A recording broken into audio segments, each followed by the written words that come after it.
اعوذ باللہ من الشیطان الرجیم بسم اللہ الرحمن الرحیم لو انزلنا هذا القرآن على جبل لرأيته خاشعا متصدعا من خشية الله وتلك الامثال نضربها للناس لعلهم يتفكرون صدق اللہ العظیم رب اشرح لي صدری ویسر لي امری واحلل عقدۃ من لسانی یفقہوا قولی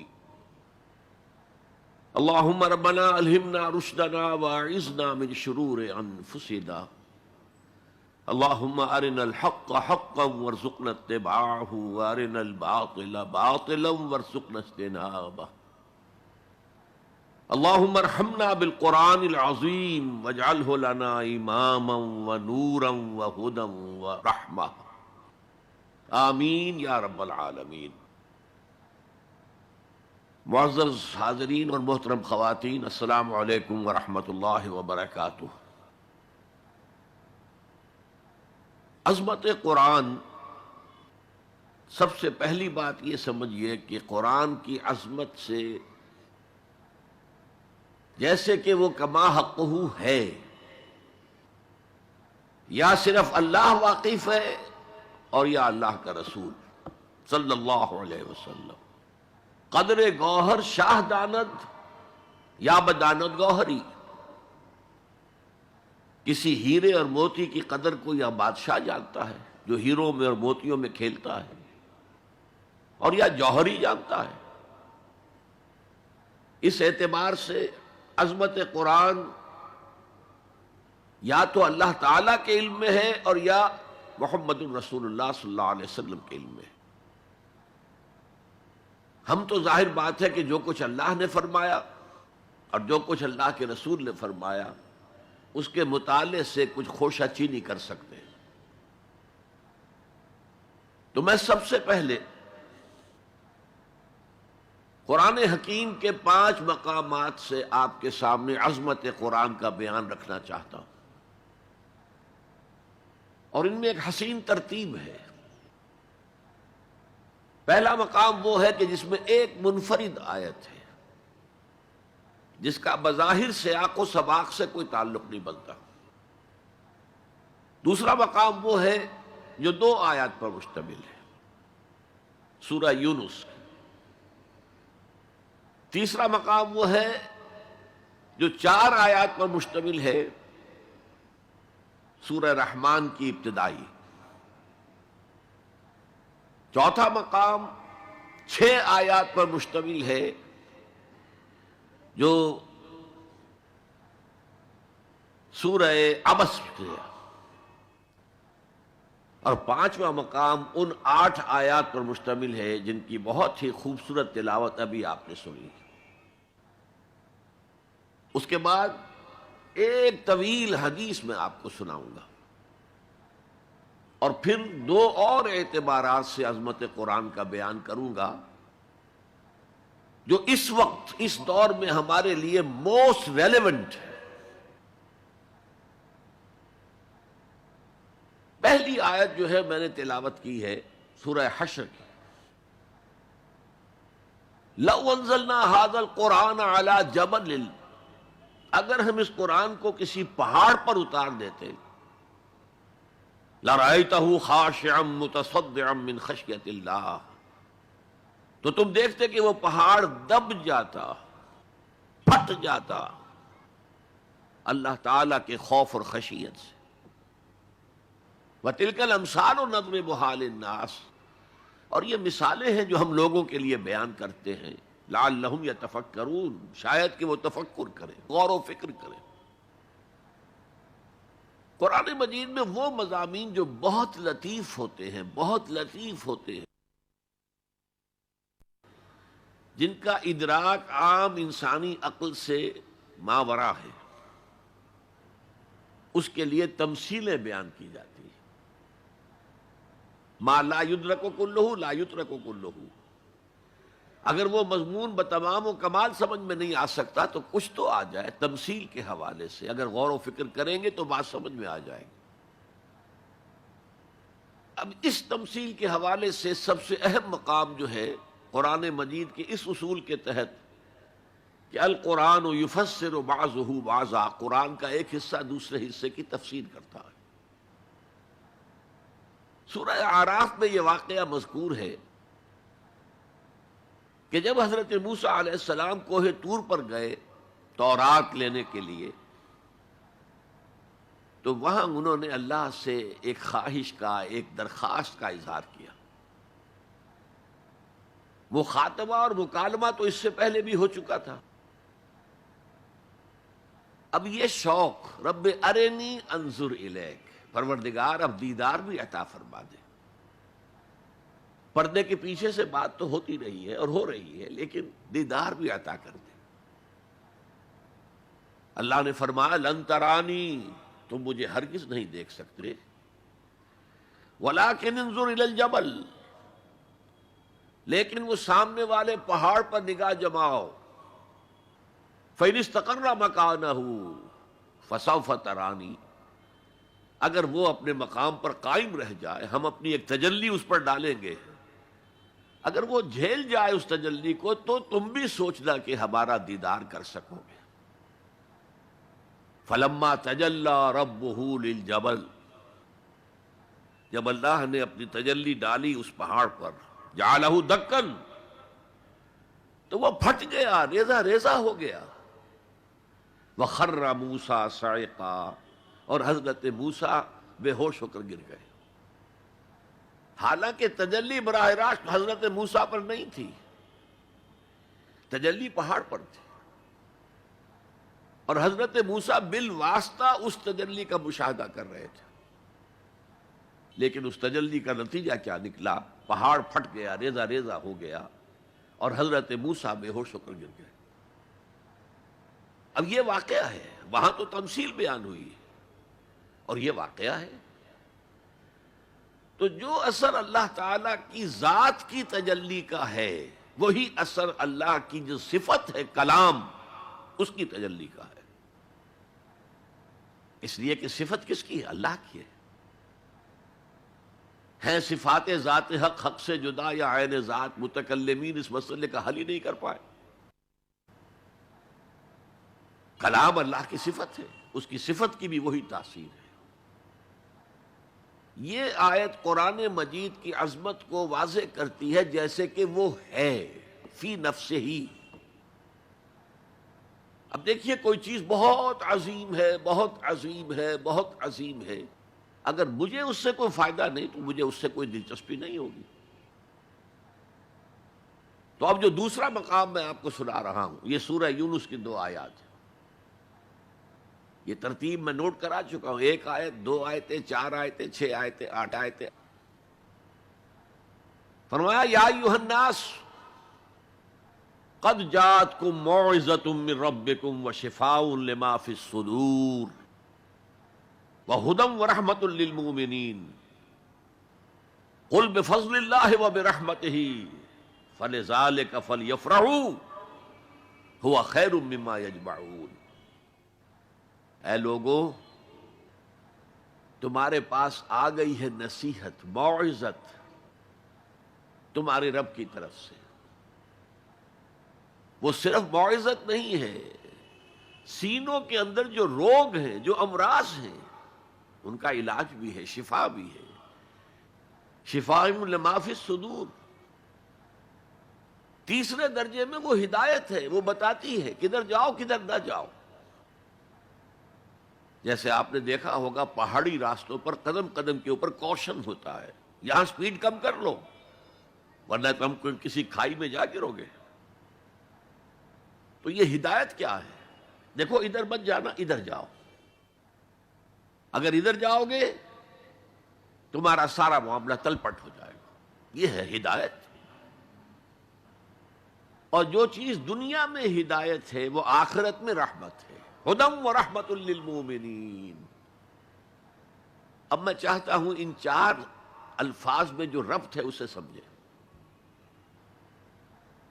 دیکھیے اگر کسی ایسی زمین پر بارش برسے جو اوپر سے بہت سخت ہے تو پانی بہہ جائے گا، زمین میں جذب نہیں ہوگا تو کوئی رویدگی پیدا نہیں ہوگی۔ اگر دل سخت ہیں تو قرآن مجید ان پر کوئی اثر نہیں کرے گا۔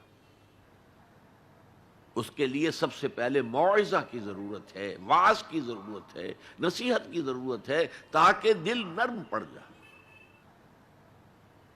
انسانی دل جب سخت ہوتے ہیں تو ان کی سختی چٹانوں سے زیادہ ہوتی ہے۔ سورہ بقرہ میں فرمایا ثم قست قلوبکم فہی کالحجارۃ او اشد قسوہ، یہودیوں سے خطاب ہے۔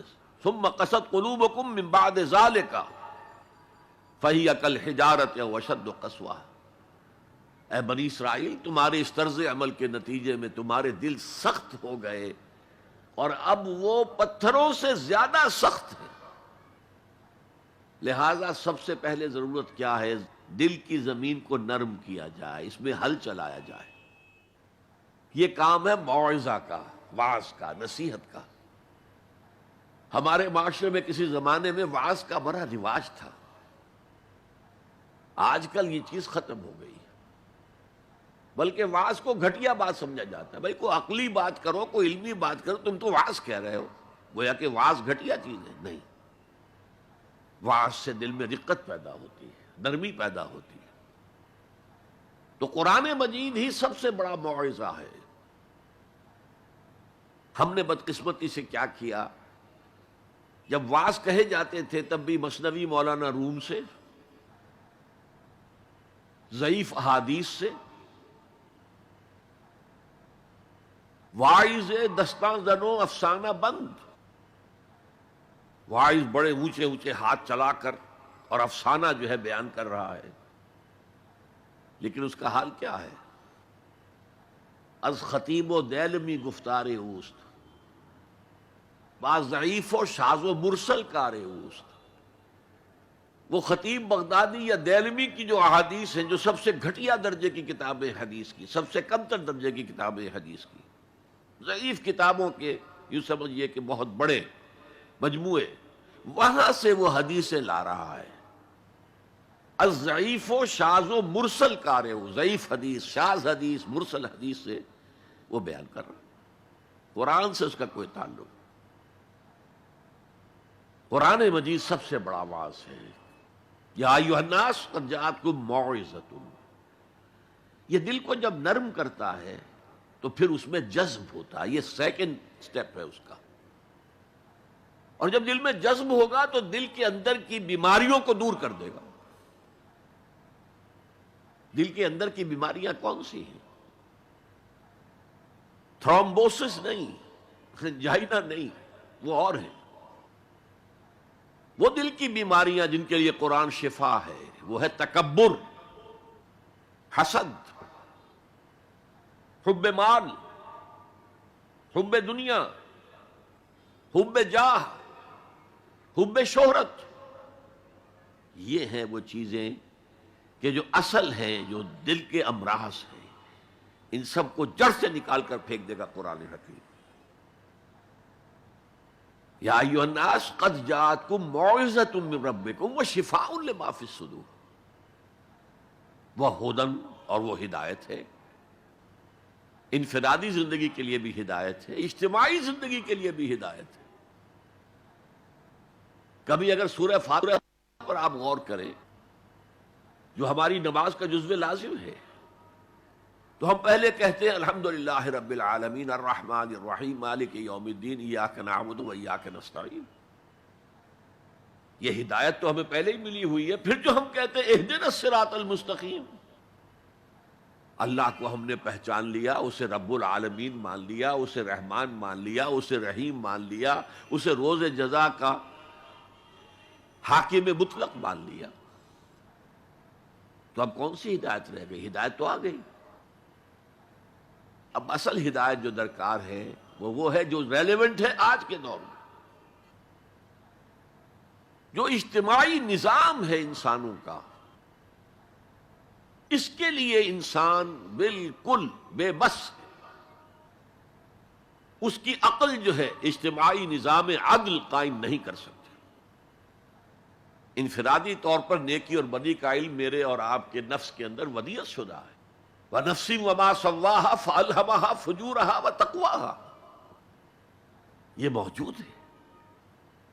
لیکن یہ کہ معاشرتی نظام میں عورت اور مرد کے درمیان کیا توازن ہو، ان کے حقوق و فرائض کا توازن. دنیا میں کیا ہوتا رہا ہے اور ہو رہا ہے آج بھی. یا عورت جوتی کی نوک کے برابر ہے، کوئی اس کی حیثیت نہیں، بھیڑ بکری کی طرح ملکیت ہے، اس کے کوئی حقوق نہیں. اور یا عورت کلوپیٹرا بن کر پورے ملک کی قسمت کا بیڑا غرق کرتی ہے، انسانوں کے شانہ بشانہ ہو کر وہ در حقیقت خاندانی نظام کو برباد کرتی ہے. ان دونوں کے درمیان توازن کیسے قائم کیا جائے؟ اب آپ سوچئے، تجزیہ کیجئے. اگر مرد سوچے گا، نظام بنائے گا، تو وہ اپنے احساسات سے تو واقف ہے، عورت کے احساسات و جذبات سے تو واقف نہیں ہے. عورت نظام بنائے گی تو وہ اپنے احساس و جذبات سے واقف ہے، وہ مرد کے احساسات و جذبات سے واقف نہیں. یہ عادلانہ نظام وہی ہستی دے سکتی ہے جس نے مرد کو بھی پیدا کیا، عورت کو بھی پیدا کیا. ایک امپلائر امپلائی ریلیشن شپ ہے، کارخانے دار ہے، وہ لوگوں کو رکھتا ہے مزدور. اب جو بھی پروڈکشن ہو رہی ہے، جو نفع ہو رہا ہے، اس میں کتنا حصہ مزدور کا ہونا چاہیے، کتنا سرمایہ دار کا ہونا چاہیے، کون طے کرے گا؟ یا سرمایہ دارانہ نظام بن جائے گا اور مزدور کمر توڑنے والی محنت کرنے کے باوجود زندگی کے بنیادی جو تقاضے ہیں ان کو بھی حاصل نہیں کر سکے گا. میں نے آپ کے ممبئی شہر میں جو اس وقت دیکھا ہے، یہ جو چھوٹے چھوٹے کھانے بنے ہوئے کبوتروں کے سے جن میں انسان رہ رہے ہیں اور پوری پوری زندگی ان میں گزارتے ہیں، یہ انسان، جبکہ اونچے اونچے محل موجود ہیں، بڑی بڑی عمارتیں موجود ہیں، ایکڑوں پر پھیلی ہوئی کوٹھیاں موجود ہیں. یہ ہے ننگا کیپٹلسٹک نظام، ننگا عریاں. اسی کا رد عمل تھا جو کمیونزم کی شکل میں ظاہر ہوا. ایکویلٹی ہونی چاہیے، لیکن اس کمیونزم نے شکل اختیار کر لی ون پارٹی ڈکٹیٹرشپ.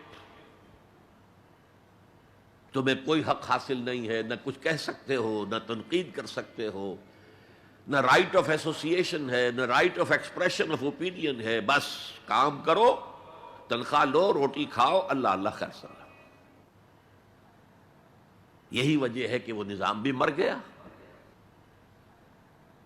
اسی طریقے سے کسی بھی نظام میں اگرچہ حاکم مطلق تو اللہ ہے، پھر بھی کوئی نظام آپ بنائیں گے تو کچھ حکام ہوں گے، اولو الامر ہوں گے. خلافت راشدہ میں بھی تھے نا، امیر المومنین تھے، اولو الامر تھے. عوام میں اور ان کے درمیان حقوق و اختیار کا توازن کیا ہو، کون طے کرے گا؟ اولو الامر تو چاہیں گے سارے اختیارات ہمارے پاس ہوں، ٹوٹلیٹیرین سٹیٹ قائم ہو جائے گی.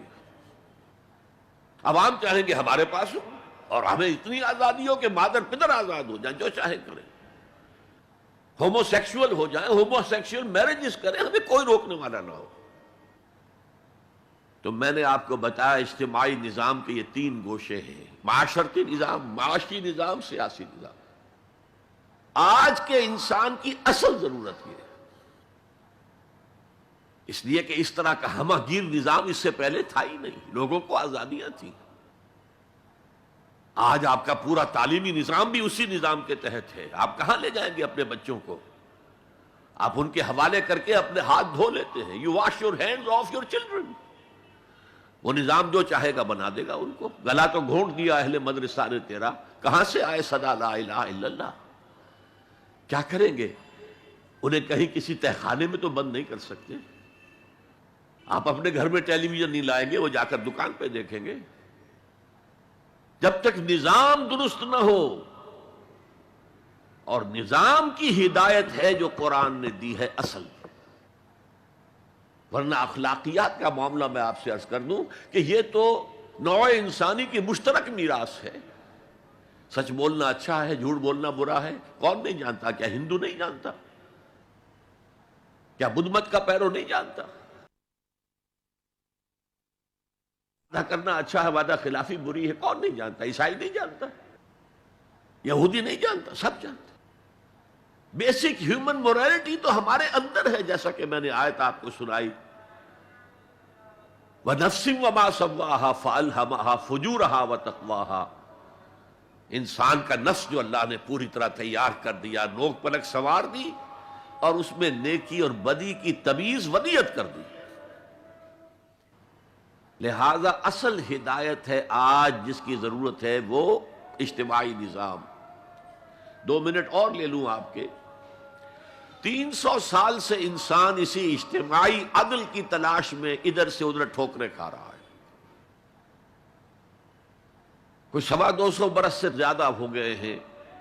فرانس میں انقلاب آیا، کیوں آیا؟ یہ بادشاہت، چیمانی دارت، بادشاہ کون ہے؟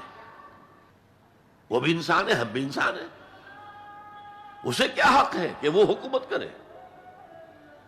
لہذا انقلاب آیا، سخت خونی انقلاب آیا، لوگوں نے چاہا کہ عدل ہو، لہذا فرینچ ریولوشن آیا۔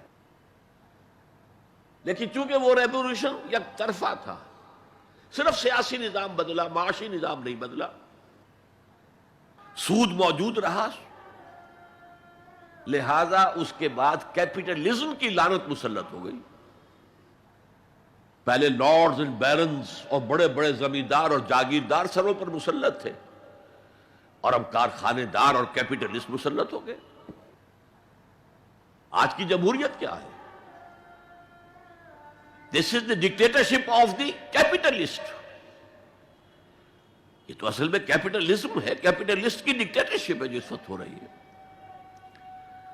اچھا، اس سے نجات پانے کے لیے چھلانگ لگائی دوسری طرف کمیونزم، تو وہ میں آپ کو بتا چکا، وہاں انفرادی آزادی ختم ہو گئی، اب وہ بھی مر گیا۔ اب فوکو یاما نے تو کتاب لکھ دی اینڈ آف ہسٹری، بس ثابت ہو گیا کہ ہمارا نظام لبرل سیکولر ڈیموکریسی اور انٹرسٹ بیسڈ کیپٹلزم، اس سے بہتر کوئی نظام ہے ہی نہیں، سب ختم ہوگا۔ لیکن ایک نظام ہے جس کا انہیں اندیشہ ہے، جو ابلیس کی زبان سے اقبال نے کہلوایا تھا، ہے اگر کوئی خطر مجھ کو تو اس امت سے ہے، جس کی خاکستر میں ہے اب تک شرار آرزو، خال خال اس قوم میں اب تک نظر آتے ہیں وہ، کرتے ہیں اشک سحر گاہی سے جو ظالم وضو۔ بڑے نیک لوگ بھی موجود ہیں، لیکن بحیثیت مجموعی امت کا حال کیا ہے؟ جانتا ہوں میں یہ امت حامل قرآن نہیں، جانتا ہوں میں یہ امت حامل قرآن نہیں ہے، وہی سرمایہ داری بندہ مومن کا دین۔ جانتا ہوں میں کہ مشرق کی اندھیری رات میں بے ید بیضا ہے پیران حرم کی آستین، پیر ہیں، مرشد ہیں، ان کی آستینوں میں ید بیضا نہیں ہے، حضرت موسیٰ والا۔ بہرحال فوکو یاما کی نفی کی پھر بعد میں، اور کتاب لکھی گئی کلیش آف سیویلائزیشنز، تہذیبوں کا ٹکراؤ ابھی آئے گا۔ تو میں اس سے زیادہ اس ایشو پر نہیں جانا چاہتا۔ ہدایت، انفرادی ہدایت بھی قرآن میں ہے، اور سب سے بڑھ کر اجتماعی ہدایت جس کی آج کے انسان کو سب سے زیادہ ضرورت ہے، the system of social justice, جو صرف اللہ دے سکتا ہے، اس لیے کہ کارخانے دار بھی اسی کی مخلوق ہے اور مزدور بھی اسی کی مخلوق ہے، جو اولو الامر ہے وہ بھی اسی کے پیدا کرنا ہے، اور جو عوام ہے وہ بھی اسی کے پیدا کرنا ہے، مرد بھی اسی کا پیدا کرنا ہے، عورت بھی اس کی پیدا کرنا ہے۔ جیسے ایک حدیث میں آتا ہے الخلق عیال اللہ، تمام مخلوق اللہ کے کلبے کے مانند ہے، وہ عدل دے گا، وہ سوشل جسٹس دے گا، وہ توازن دے گا آپ کو معاشرتی نظام میں، معاشی نظام میں، سیاسی نظام میں۔ اس کا نتیجہ چوتھا جو نکلے گا رحمت للمومنین، اب وہ رحمت ہوگی آخرت میں۔ جیسے حضور نے فرمایا الزہراوین نام دیا سورہ بقرہ کو اور سورہ آل عمران کو، الزہراوین، زہرا کہتے ہیں بہت تابناک حضرت فاطمہ زہرا رضی اللہ تعالی عنہ، الزہراوین، یہ دو بدلیوں کی صورت میں میدان حشر میں ظاہر ہوں گی۔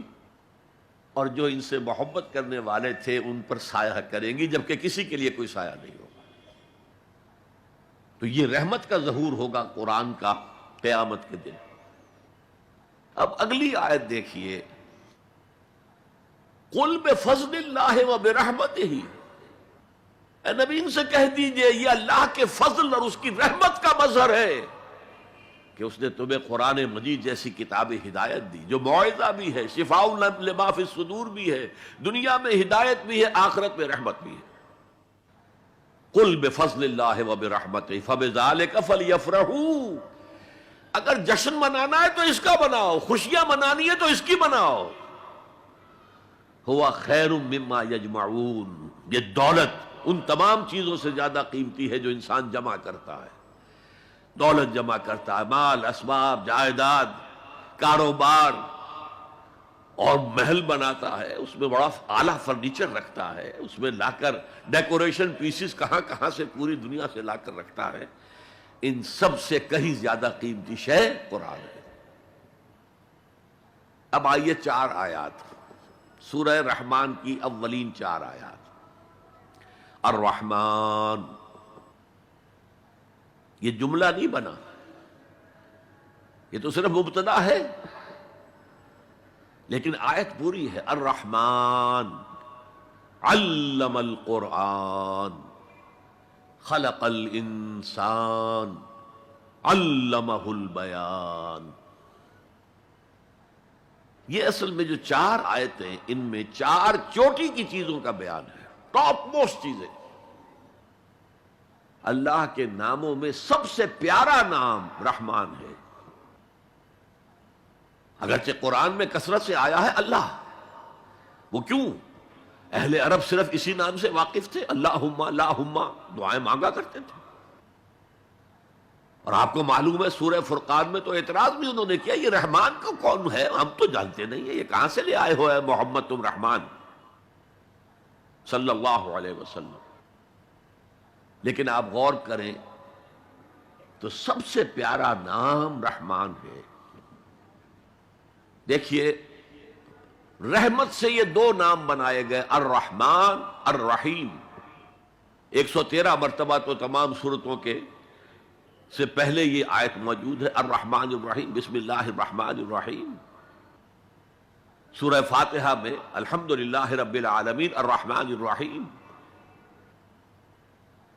ان میں فرق کیا ہے؟ یہ جو فعلان کا وزن ہے، اس پر جو عربی میں لفظ آتے ہیں، اس میں کسی صفت کی ہیجانی کیفیت، طوفانی کیفیت، ٹھاٹھے مارتا ہوا سمندر، پہاڑوں ایسی لہریں، اسی سے غضبان بنا ہے، انتہائی غضبناک، بہت غصہ۔ اسی سے جوعان بنا ہے، بھوک سے مر رہا ہوں میں، انا جوعان۔ اسی سے عطشان بنا ہے، میں پیاسا مر رہا ہوں۔ اللہ کا لفظ، اللہ کا نام رحمان ظاہر کر رہا اللہ کی رحمت ٹھاٹھے مارتے ہوئے سمندر کی طرح ہے، اور رحیم فعیل کے وزن پر ہے، جس میں دوام ہوتا ہے، تسلسل ہوتا ہے۔ تو اللہ کی رحمت جہاں ٹھاٹھے مارتے ہوئے سمندر کی طرح ہے، ساتھ ہی وہ آہستگی کے ساتھ مسلسل بہنے والے دریا کے مانند بھی ہے، تسلسل کے ساتھ۔ اب ان دونوں کا ریلیشن اگر میں آپ کو ایک مثال سے سمجھاؤں، اگر کہیں کسی بس کا ایکسیڈنٹ ہو جائے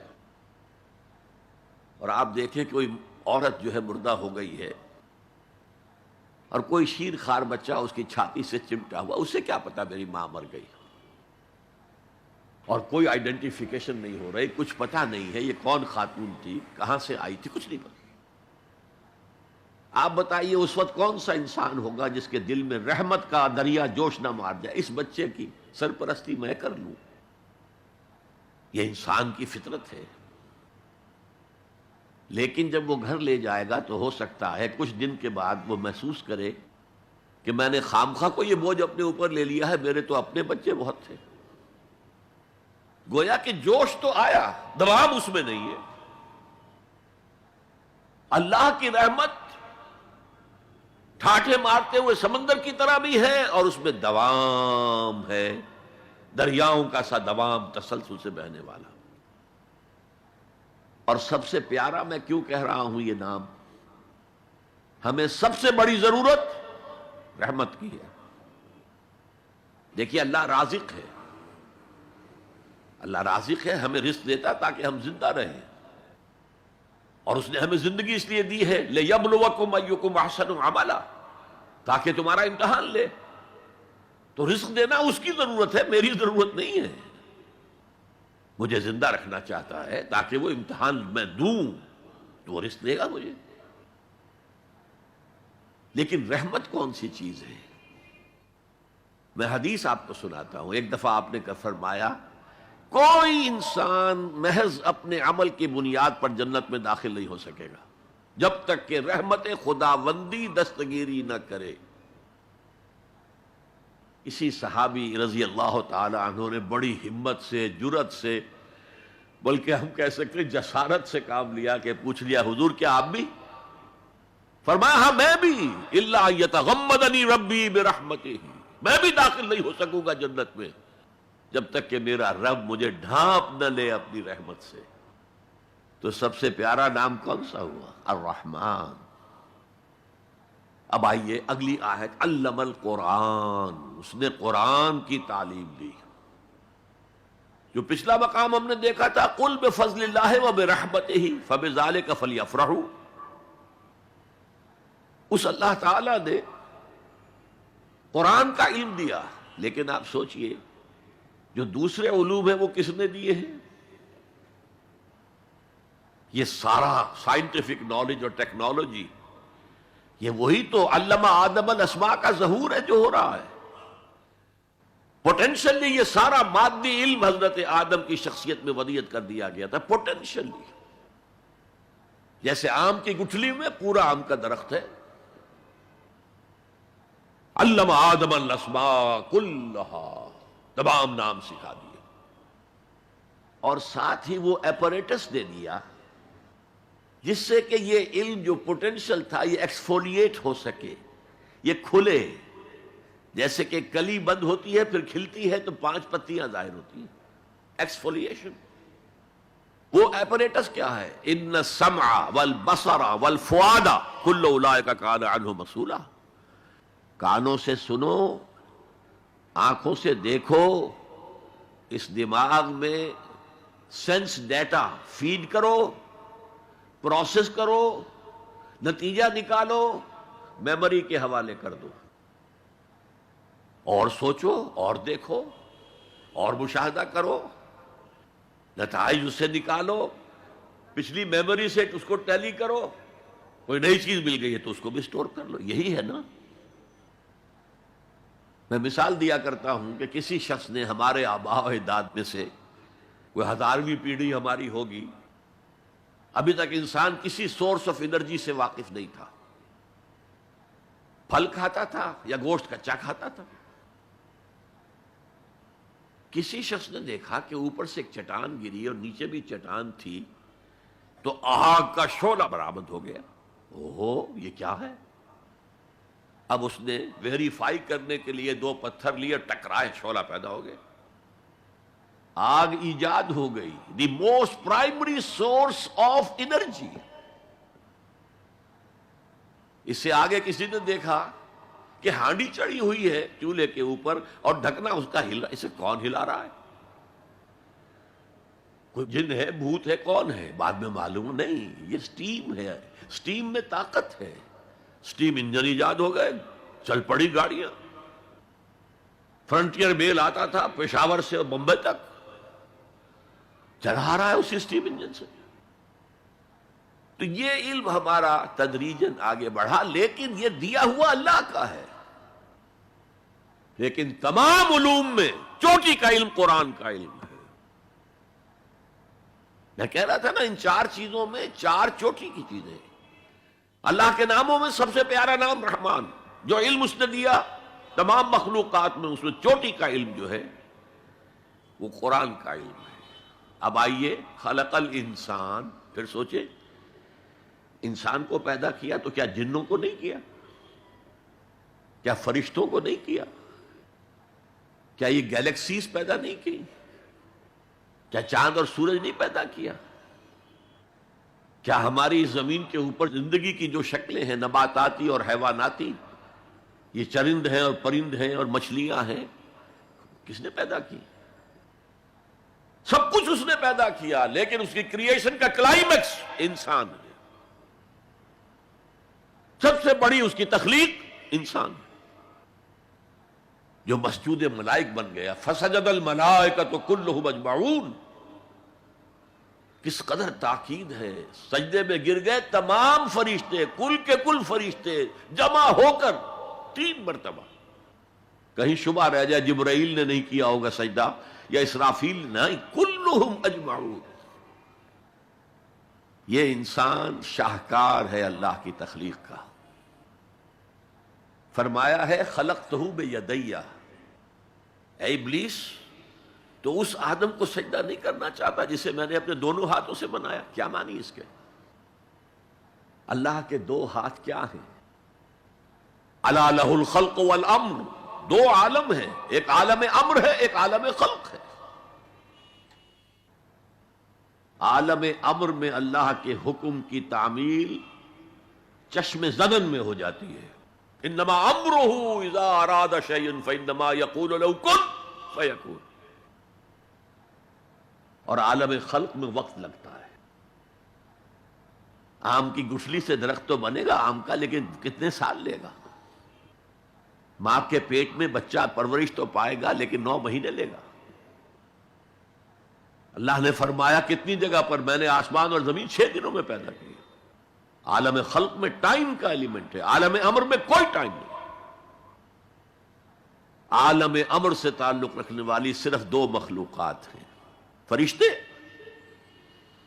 اور انسانی ارواح۔ یسألونک عن الروح قل الروح من امر ربی۔ اور عالم خلق سے ہمارا یہ جسم ہے، حیوانی وجود ہمارا جو زمین سے آیا ہے، منہا خلقناکم وفیہا نعیدکم ومنہا نخرجکم تارۃ اخری۔ یہ یہاں سے آیا پھر یہیں چلا جائے گا، روح وہاں سے آئی اور وہیں لوٹے گی۔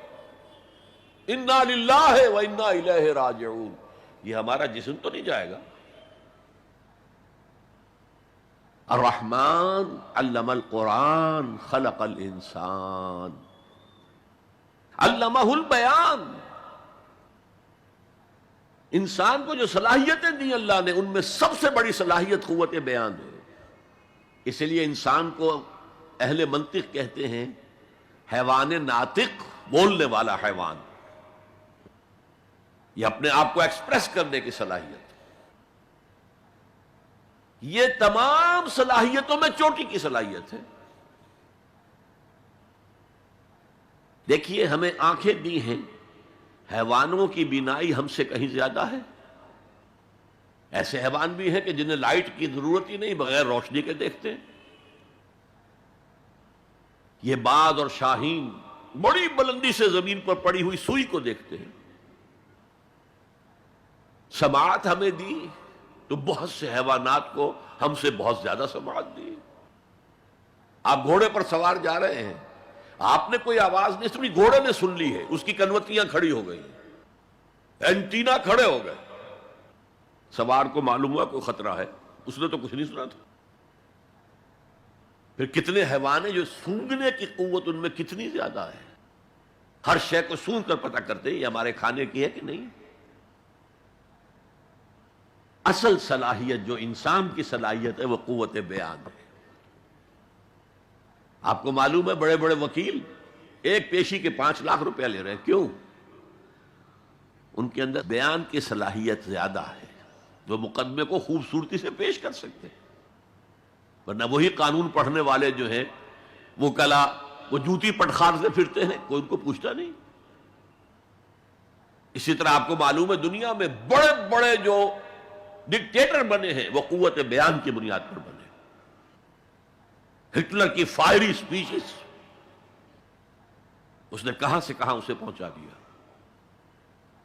لیکن اب ان چیزوں کو جوڑیے، الرحمن علم القرآن، یہ ایک جملہ بنا ہے، رحمان نے قرآن سکھایا۔ خلق الانسان، انسان کو پیدا کیا، علمہ البیان، یہ تین ویلیوز ہیں جو 4 آیتوں میں آئی ہیں۔ آپ نے میتھمیٹکس میں یا ارتھمیٹکس میں پڑھا ہوگا ریشو پروپورشن کا قاعدہ، نسبت و تناسب۔ 3 ویلیوز دے دی گئی، یہ چوتھی تلاش کرو۔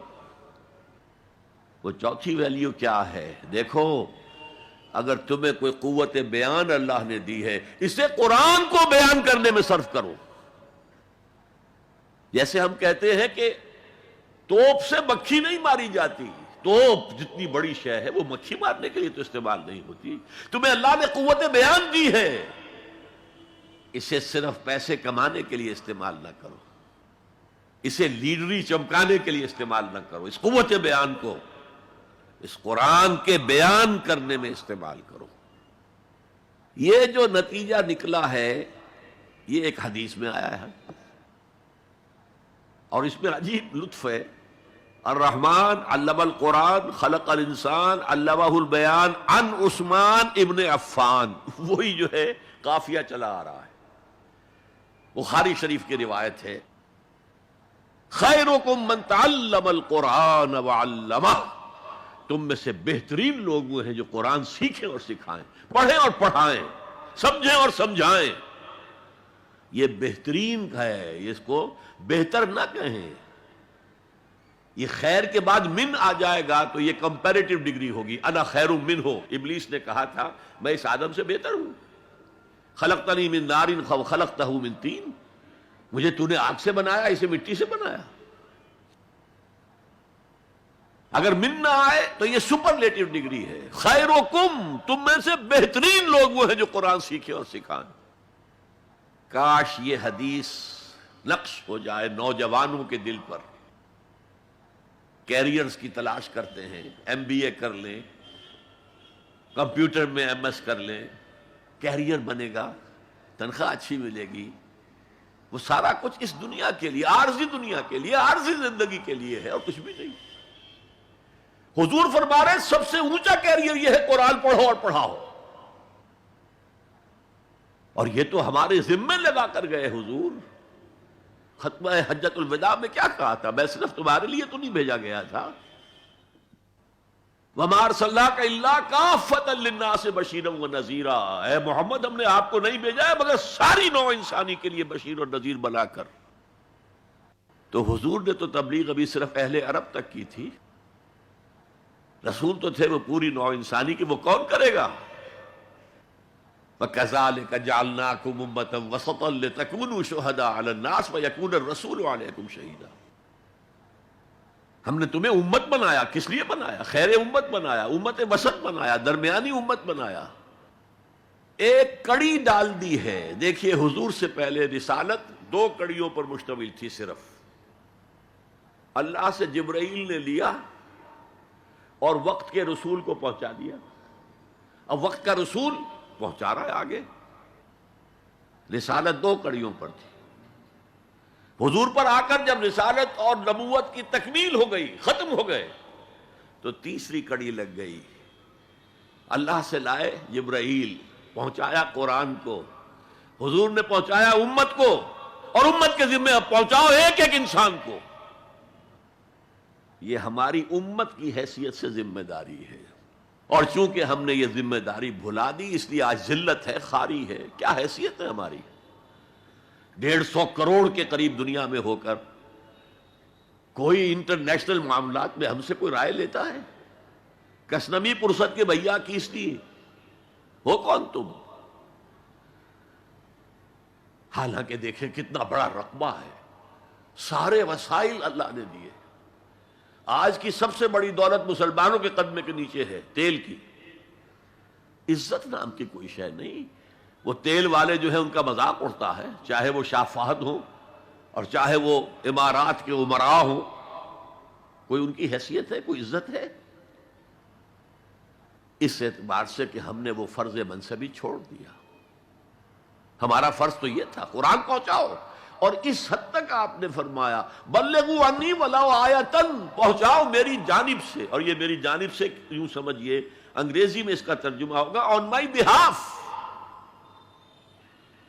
جو بھی حضور کا امتی قرآن پہنچاتا ہے وہ حضور کے بحاف پر پہنچا رہا ہے. رسالت حضور کی ہے جو تا قیام قیامت قائم رہے گی.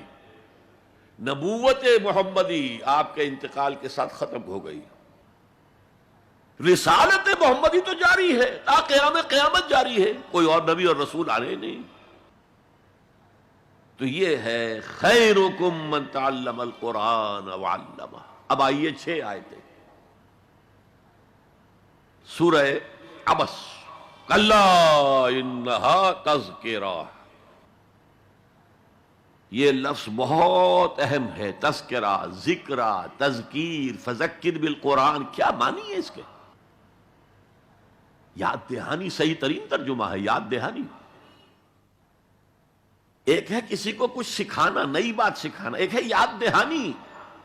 اسے ایک چیز معلوم تھی، کوئی بھول گیا، یاد کرانا. جیسے آپ کے کسی دوست نے آپ کو بہت قیمتی قلم دیا تھا، آپ نے اسے بہت سنبھال کر اپنے ٹرنک میں رکھ دیا. اب سال ہا سال ہو گئے، نہ دوست سے ملاقات، نہ وہ یاد.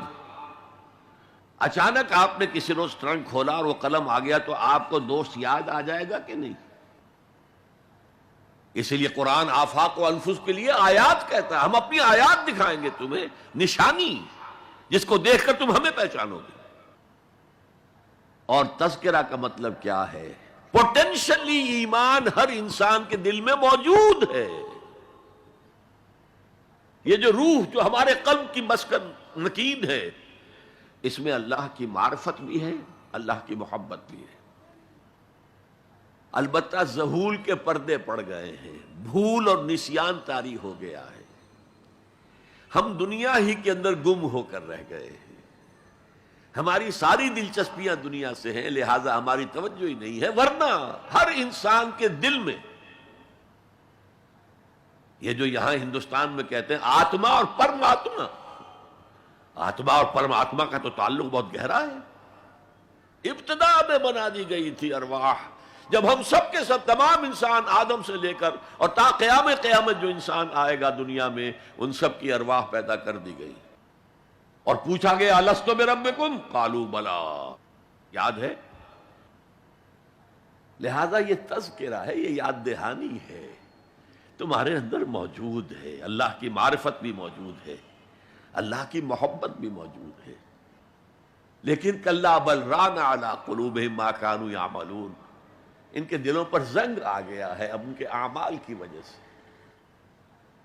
شیشہ جو ہے وہ زنگ آلود ہو گیا. حضور نے فرمایا ان هذه القلوب لتصدع كما يصدع الحديد اذا اصابه الماء. ان دلوں پر بھی زنگ آ جاتا ہے جیسے کہ لوہے کے اوپر پانی پڑتا رہے تو اس کو زنگ آ جاتا ہے. پوچھا گیا فما جلاؤھا یا رسول اللہ. اے اللہ کے رسول، ہماری تلواروں کو زنگ لگتا ہے، ہم پالش کرتے ہیں، سیکل کرتے ہیں، وہ پھر چمک اٹھتے ہیں. تو دل پر اگر زنگ آ جائے تو اس کا علاج کیا ہے؟ 2 چیزیں فرمائی، کثرت و ذکر الموت و تلاوت القرآن. 2 کام کرو کثرت سے. موت کو یاد رکھو، یہاں رہنا نہیں ہے، جانا ہے. یہ ہمارا گھر نہیں ہے، یہ ہماری منزل نہیں ہے. ہمارا اصل گھر جو حضور نے فرمایا انما الدنیا خلقت لکم وانتم خلقتم للآخرہ. یہ دنیا تمہارے لیے بنائی گئی، تم آخرت کے لیے بنائے گئے ہو. اسی لیے حضور نے فرمایا کن فی الدنیا کانک غریب وعابر السبیل. دنیا میں ایسے رہو جیسے راہ چلتے مسافر ہو یا اجنبی ہو. اپنے بارے میں فرمایا مالی ولی دنیا، مجھے تمہاری دنیا سے کیا سروکار. انما مثلی کراکب استظل تحت شجرۃ ثم راح فترکھا. میری مثال اس مسافر کی سی ہے جو ذرا سستانے کے لیے کسی درخت کے سائے میں بیٹھتا ہے تھوڑی دیر. وہ اس کا گھر تو نہیں ہے، اس کی منزل نہیں ہے، پھر وہ اس کو چھوڑتا ہے، اپنا راستہ لیتا ہے. یہ اگر ہمارا تصور قائم ہو جائے، کلا انہا تذکرہ. اب اس کے بعد جو الفاظ آئے ہیں فی صحف مکرمۃ مرفوعۃ مطہرۃ بایدی سفرۃ کرام بررہ. یہ جو قرآن ہے، جو تذکرہ ہے، یہ بڑے ہی انتہائی پاکیزہ صحیفوں میں ہے. فی صحف مکرمۃ، بڑے باعزت، مرفوعۃ مطہرۃ، مرفوع بلند اور انتہائی پاک، بے ایدی سفرۃ، یہ کن کے ہاتھوں میں ہے؟ لکھنے والے وہ فرشتے، بے ایدی سفرۃ کرام بررہ، جو نہایت باعزت ہیں، بہت وفادار ہیں اللہ کے۔ یعنی اصل قرآن کہاں ہے؟ لوح محفوظ میں ہے۔ اصل قرآن کہاں ہے؟ ابھی اگلی جو پڑھیں گے ہم، کتاب مکنون، چھپی ہوئی کتاب کے اندر ہے۔ اصل قرآن کہاں ہے؟ وَإِنَّهَا لَفِي أُمِّ الْكِتَابِ لَدَيْنَا لَعَلِيٌّ عَظِيمٌ، یہ تو اس ام الکتاب میں جو ہمارے پاس ہے، بہت بلند ہے اور بہت عظمت والا ہے۔ یہ 6 آیتیں ہو گئی۔ اب آئیے 8 آیتیں جو آپ نے سنی، بہت خوبصورت قرات تھی ماشاءاللہ۔ فَلَا أُقْسِمُ بِمَوَاقِعِ النُّجُومِ، یہ لا جب آتا ہے پہلے تو وہ مخاطب کی بات کی نفی کرنے کے لیے، نہیں، اٹ از لائک دیٹ، یہ نفی ہے۔ لا اقسم بیوم القیامہ، تمہارے خیالات غلط ہیں، میں قیامت کی قسم کھاتا ہوں۔ تو فرمایا فلا اقسم بمواقع النجوم، وقع یقع کے کیا معنی ہے؟ اور یہ سورت کون سی؟ واقعہ، اذا وقعت الواقعہ، وقع گر جانا، پڑ جانا، یہ ستاروں کے ڈوبنے کی جگہ ہے۔ فلا اقسم بمواقع النجوم وانه لقسم لو تعلمون عظیم، اور اگر تم جانو تو یہ بہت بڑی قسم ہے جو ہم نے کھائی ہے۔ اس وقت کا انسان کیا سمجھتا کہ ستارے کہاں جاتے ہیں، کہاں غروب ہوتے ہیں، کہاں گرتے ہیں؟ آج ہمیں معلوم ہے۔ سورہ حامیم سجدہ میں جو کہا گیا ہے سنریہم آیاتنا فی الآفاق وفی انفسہم حتی یتبین لہم انہ الحق، ہم انہیں اپنی نشانیاں دکھائیں گے آفاق و انفس میں، یہاں تک کہ یہ بات واضح ہو جائے گی کہ قرآن حق ہے۔ آج ہمیں معلوم ہے خلا میں بلیک ہولز ہیں، اور یہ بلیک ہولز بڑے بڑے ستاروں کے پچکنے سے، پچک جانے سے پیدا ہوئے، اور جب وہ بڑے ستارے پچکتے ہیں، جو خلا پیدا ہوتا ہے، ویکوم، اس میں بڑی طاقت ہوتی ہے، اس کے پاس سے کوئی سیارہ، کوئی ستارہ گزر جائے اسے کھینچ لیتا ہے قبر کے اندر۔ یہ بلیک ہولز کا تصور۔ اسی لیے اللہ نے اس وقت کے لوگوں کے لیے کیا کہا؟ فلا اقسم بمواقع النجوم وانہ لقسم لو تعلمون عظیم، انہ لقرآن کریم، یہ بہت باعزت قرآن ہے، فی کتاب مکنون، ایک چھپی ہوئی کتاب میں ہے، لا یمسہ الا المطہرون، اسے چھو ہی نہیں سکتے مگر انتہائی پاک ہستیاں۔ اس کے کیا معنی ہے؟ پہلی بات تو ہمیں معلوم ہو گئی، مراد فرشتے ہیں، بے ایدی سفرۃ کرام بررہ، اسی کی شرح ہو رہی ہے نا۔ اسی سے ایک فقہی مسئلہ نکالا گیا کہ بغیر وضو کے ہاتھ نہ لگاؤ، لیکن اس کا اصل مفہوم کیا ہے وہ سمجھیے۔ قرآن کی روح تک کوئی نہیں پہنچ سکتا جب تک کہ تزکیہ نفس نہ ہو گیا۔ اگر حب مال، حب دنیا، حب جاہ، حب شہرت، اگر یہ تمام محبتیں دل سے نکل نہ جائیں تو قرآن کی روح تک آپ کی اپروچ نہیں ہوگی۔ مولانا روم نے کہا ہے، اگرچہ ذرا میں سمجھتا ہوں کہ انہوں نے بہت سخت الفاظ استعمال کیے ہیں، ماز قرآن مغزہا برداشتے استخاں پیش سگاں انداختے، ہم نے قرآن سے اس کا مغز لے لیا ہے، جو ایسنس ہے وہ کھینچ لیا ہے، ہڈی کا گودا جو ہے وہ ہم نے نکال لیا ہے۔ ہڈیاں ہم نے پھینک دی ہیں کتوں کے سامنے جو لڑ رہے ہیں، علم کلام کا مسئلہ ہے صفات حق حق سے جدا یا عین ذات، قرآن مخلوق ہے یا نہیں ہے، غیر مخلوق، اور بڑے بڑے ہو رہے ہیں اس کے اوپر۔ یہ کتے لڑ رہے ہیں ان ہڈیوں کے اوپر، ہم نے اس میں سے اصل شے نکال لی. وہ کیا ہے؟ اللہ کی محبت، اللہ کی معرفت. یہ ہے اصل شے. محاذ قرآن مغزہ برداشتیں استخاں پیش سگاں انداختیں. تو جب تک انسان کا باطن پاک نہ ہو جائے وہ قرآن کے چھلکوں سے کھیلتا رہے گا، چاہے وہ کہنے کو مفسر ہو، قرآن کے باطن تک کبھی نہیں پہنچے گا. فی کتاب مکنون لا یمسہ الا المطہرون تنزیل من رب العالمین. یہ تھوڑا تھوڑا کر کے اتارا گیا ہے رب العالمین کی طرف سے. انزال کے معنی ہے دفعتاً اتار دینا. لیلۃ القدر میں آیا انا انزلناہ فی لیلۃ القدر. رمضان کے بارے میں شہر رمضان الذی انزل فیہ القرآن، باب افعال. لیکن حضور پر ایک دم نہیں اترا، تھوڑا تھوڑا تھوڑا تھوڑا 23 برس میں جا کر اس کی تکمیل ہوئی. اب دیکھیے جو شکوہ کیا اللہ نے، کیا اس جیسی نعمت سے تم مداہنت کر رہے ہو، بے اعتنائی کر رہے ہو، اسے پڑھتے نہیں ہو، اسے سمجھتے نہیں ہو، اس پر عمل نہیں کرتے، اسے اپنا امام نہیں بناتے. تمہارا طرز عمل یہ ہے، بلکہ تم نے اپنا نصیب یہ بنا لیا ہے کہ تم اسے جھٹلا رہے ہو. غور کیجئے، جھٹلانا جو ہے دو طرح کا ہے. ایک ہے زبان سے کہنا کہ یہ نہیں ہے، کوئی اللہ کا کلام نہیں ہے، یہ قرآن وغیرہ جھوٹ، سب اساطیر الاولین ہیں، یہ محمد نے گھڑ لیا ہے وغیرہ وغیرہ، جھٹلانا ہو گیا. ایک جھٹلانا ہے عمل سے جھٹلانا. مان تو لیا اللہ کا کلام ہے لیکن اس کی حرام کردہ شے کو اپنے لیے حلال کیا ہوا. حدیث نبوی ہے ما آمن بالقرآن من استحل محارمہ. اس شخص کا قرآن پر کوئی ایمان نہیں ہے جو اس کی حرام کردہ چیز کو اپنے لیے حلال ٹھہرا لے. اس اعتبار سے غور کیجئے. اور اس کی مثال بھی دی ہوئی ہے سورہ جمعہ میں. مثل الذین حملوا التوراة ثم لم يحملوها كمثل الحمار يحمل اسفارا بئس مثل القوم الذین کذبوا بآیات اللہ واللہ لا يهدی القوم الظالمین. مثال ان لوگوں کی جو حامل تورات بنائے گئے تھے اور پھر انہوں نے اس کی ذمہ داری کو ادا نہیں کیا، اسے قائم نہیں کیا، اس کے احکام پر عمل نہیں کیا.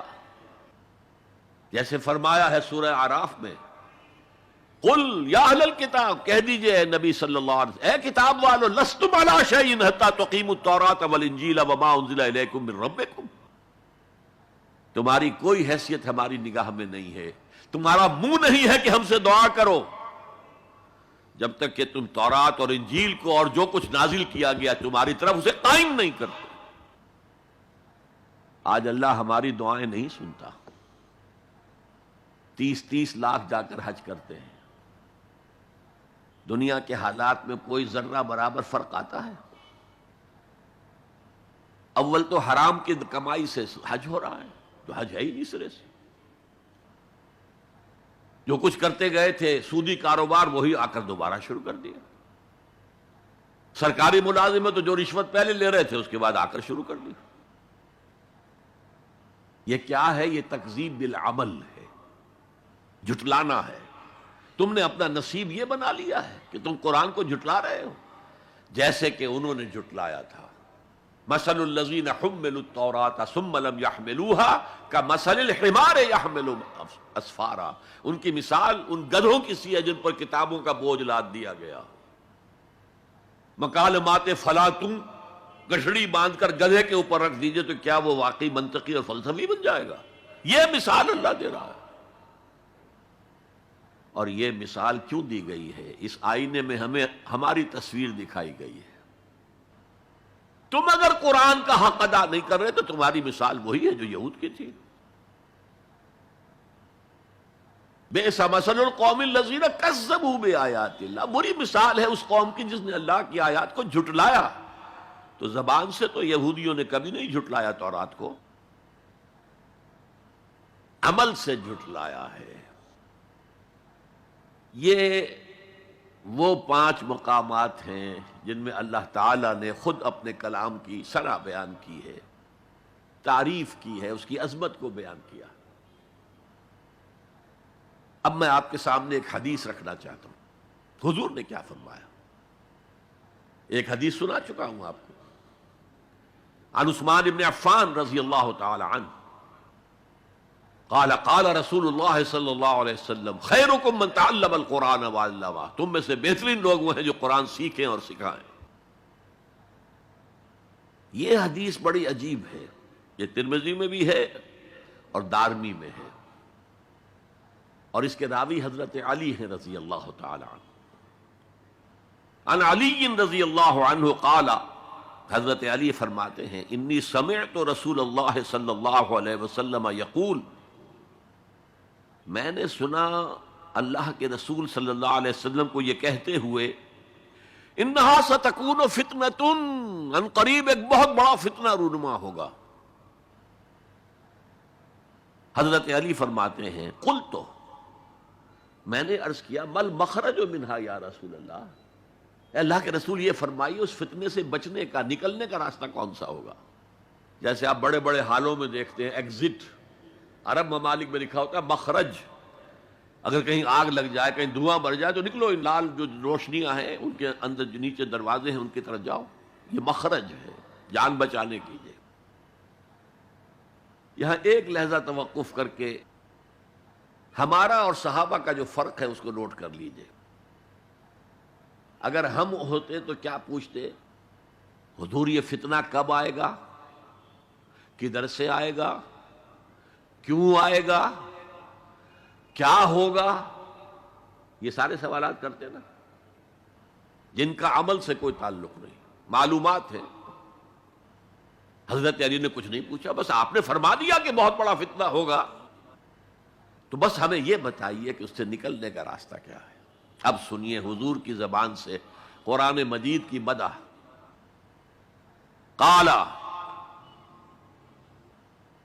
کتاب اللہ، فتنوں سے بچانے والی اللہ کی کتاب ہے، فیہ نبأ ما قبلکم، اس میں تم سے پہلے جو تھے ان کی بھی خبریں ہیں، قوم نوح اور قوم عاد اور قوم سمود اور قوم مدین اور آل فرعون اور سدوم اور عمورہ کی بستیوں کے حالات ہیں کہ نہیں؟ وَخَبَرُ مَا بَعْدَكُمْ، اس میں تمہارے بعد جو آنے والے حالات ہیں وہ بھی درج ہیں، ذرا کھدائی کر کے نکالنا پڑتا ہے ورنہ حالات موجود ہیں۔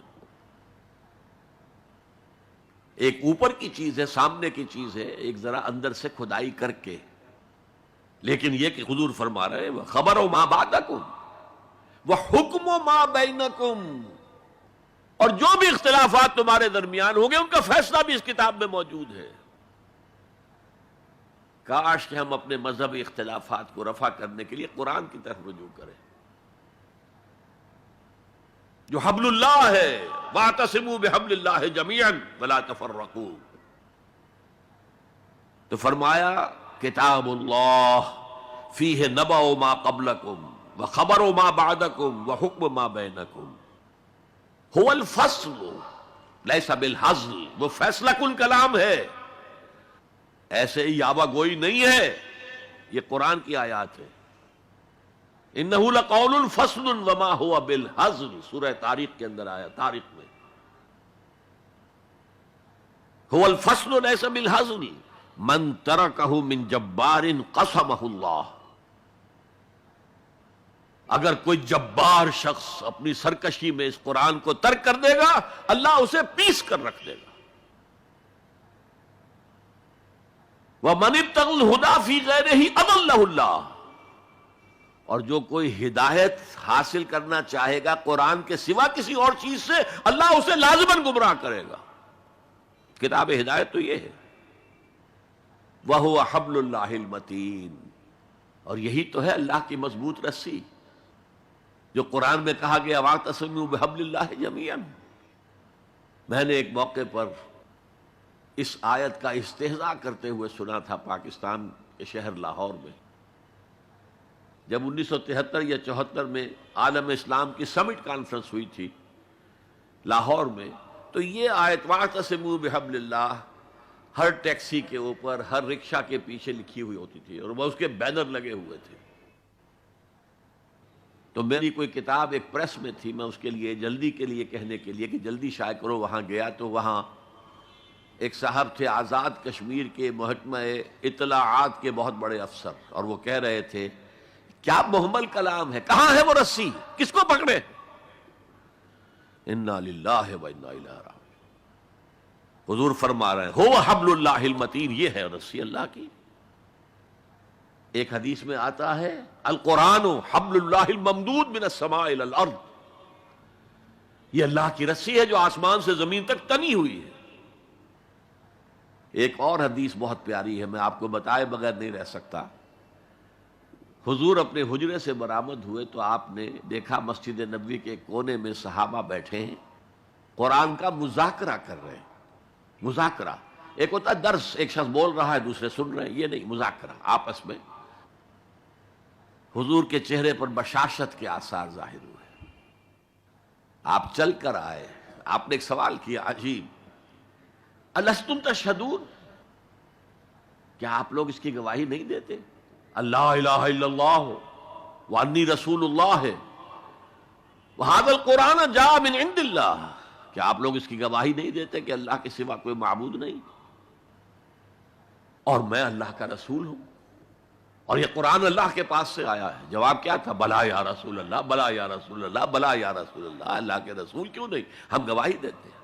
اب فرمایا جس کے لیے میں نے یہ حدیث سنائی، فاستبشروا، خوشیاں مناؤ، جیسے ہم نے دوسرا جو تھا سورہ یونس کی آیات فَبِذَلِكَ فَلْيَفْرَحُوا، خوشیاں مناؤ، جشن مناؤ اس قرآن پر، فاستبشروا، تو بشارتیں حاصل کرو، فَإِنَّ هَذَا الْقُرْآنَ طَرَفُهُ بِأَيْدِيكُمْ وَطَرَفُهُ بِيَدِ اللَّهِ، اس قرآن کا ایک سرا تمہارے ہاتھ میں، ایک سرا اللہ کے ہاتھ میں۔ تو فرمایا هو الذکر الحکیم، جو قرآن کہتا ہے ذکر کرو، ذکر کرو، کھڑے بیٹھے، سب سے بڑا ذکر قرآن ہے۔ ہم بیٹھ کر ضربے لگا رہے ہیں، پتہ نہیں کیا کرتے ہیں، کوئی وظائف پڑھ رہا ہے، سب سے بڑا ذکر جسے قرآن الذکر کہتا ہے، انا نحن نزلنا الذکر و انا لہ لحافظون، دی ذکر وہ قرآن ہے، هو الذکر الحکیم وهو الصراط المستقیم۔ اور تم نماز کی ہر رکعت میں کہتے ہو اہدنا الصراط المستقیم، وہ صراط مستقیم تو اللہ نے تمہیں دے دیا ہے، یہ قرآن ہی تو ہے صراط المستقیم۔ پھر دیکھیے اس میں وہ قرآن مجید کا انداز ہے، دو دو تین تین آیات ایک طرح سے قوافی کے ساتھ آ رہی، هو الذی لا تزیغ بہ الاہواء، یہ وہ شے ہے کہ جس کے ہوتے ہوئے خواہش نفس آپ کو کج نہیں ہونے دے گی، زیغ نہیں آئے گا اس کے ساتھ، اس کے ہوتے ہوئے کبھی کجی نہیں آئے گی تمہارے اندر۔ ولا تلتبس بہ الالسنہ، زبانیں التباس نہیں پیدا کر سکیں گی، قرآن جو ہے اپنی حفاظت خود کرتا ہے۔ ذرا سی الفاظ کی شکل موڑ دی، رائنا کی بجائے رائینا کہہ دیا، قرآن پر ایسا کوئی حملہ نہیں ہو سکتا۔ لا یاتیہ الباطل من بین یدیہ ولا من خلفہ، اس پر باطل حملہ آور ہو ہی نہیں سکتا، نہ سامنے سے نہ پیچھے سے۔ ولا یشبع منہ العلماء، علماء اس قرآن سے کبھی سیری محسوس نہیں کریں گے، کبھی بھی یہ محسوس نہیں کریں گے کہ بس قرآن سے جو لینا تھا ہم نے لے لیا، اب کچھ نہیں رہا۔ پڑھتے رہیں گے، پڑھتے رہیں گے، پڑھتے رہیں گے، معلوم ہوگا ہر مرتبہ کوئی نئی چیز آ رہی ہے۔ ولا یشبع منہ العلماء، سیری نہیں ہوگی، جیسے آپ کے سامنے آپ نے کھانا کھایا، پیٹ بھر گیا، اب وہ کوئی کہہ بھائی تھوڑا سا یہ، نہیں بھائی نہیں، میرا پیٹ بھر چکا ہے، سیر ہو گئے نا۔ قرآن سے آپ کبھی سیر نہیں ہو سکیں گے۔ ولا یخلق عن کثرت الرد، بار بار کے پڑھنے سے اس پر کوئی باسی پن طاری نہیں ہوگا۔ کوئی اور کتاب دنیا میں ایسی نہیں ہے، ایک دفعہ پڑھ لی، دو دفعہ پڑھ لی، پھر تیسری دفعہ ہاتھ لگانے کو جی نہیں چاہتا، پڑھنے کو جی نہیں چاہتا، سوال ہی پیدا نہیں۔ یہ وہ ہے، پڑھتے رہو گے، پڑھتے رہو گے، اس پر کوئی باسی پن طاری نہیں ہوگا۔ ولا تنقضی عجائبہ، اس کے عجائب کبھی ختم نہیں ہوں گے. یہ ہیروں کی وہ کان ہے جو کبھی ختم نہیں ہوگی، غور کرو گے نکالتے رہو گے. یہ بنیاد ہے سمندر کی نیچے جہاں سے موتی ختم نہیں ہو سکتا. بڑی سے بڑی کان ہیروں کی ایک وقت آتا ہے کہ ختم ہو گئے، ہیرے جو تھے نکالنے تھے نکال لیے. نہیں، لا تنقضی عجائبہ هو الذی لن تنتہی الجن اذ سمعتہ حتی قالوا انا سمعنا قرآنا عجبا یہدی الی الرشد فآمنا بہ. یہ وہ کتاب ہے جسے جیسے ہی جنوں نے سنا فوراً کہا ہم نے آج ایک بہت عمدہ کلام سنا ہے، کتاب سنی ہے، تو ہم تو ایمان لے آئے. ایک دفعہ سنا ہے اور وہ داعی بن کر چلے گئے. یا قومنا اجیبوا داعی اللہ، اے ہماری قوم کے لوگوں اس اللہ کی طرف پکارنے والے کی آواز پر لبیک کہو. جنات کا عالم یہ ہے، ہمارا عالم کیا ہے؟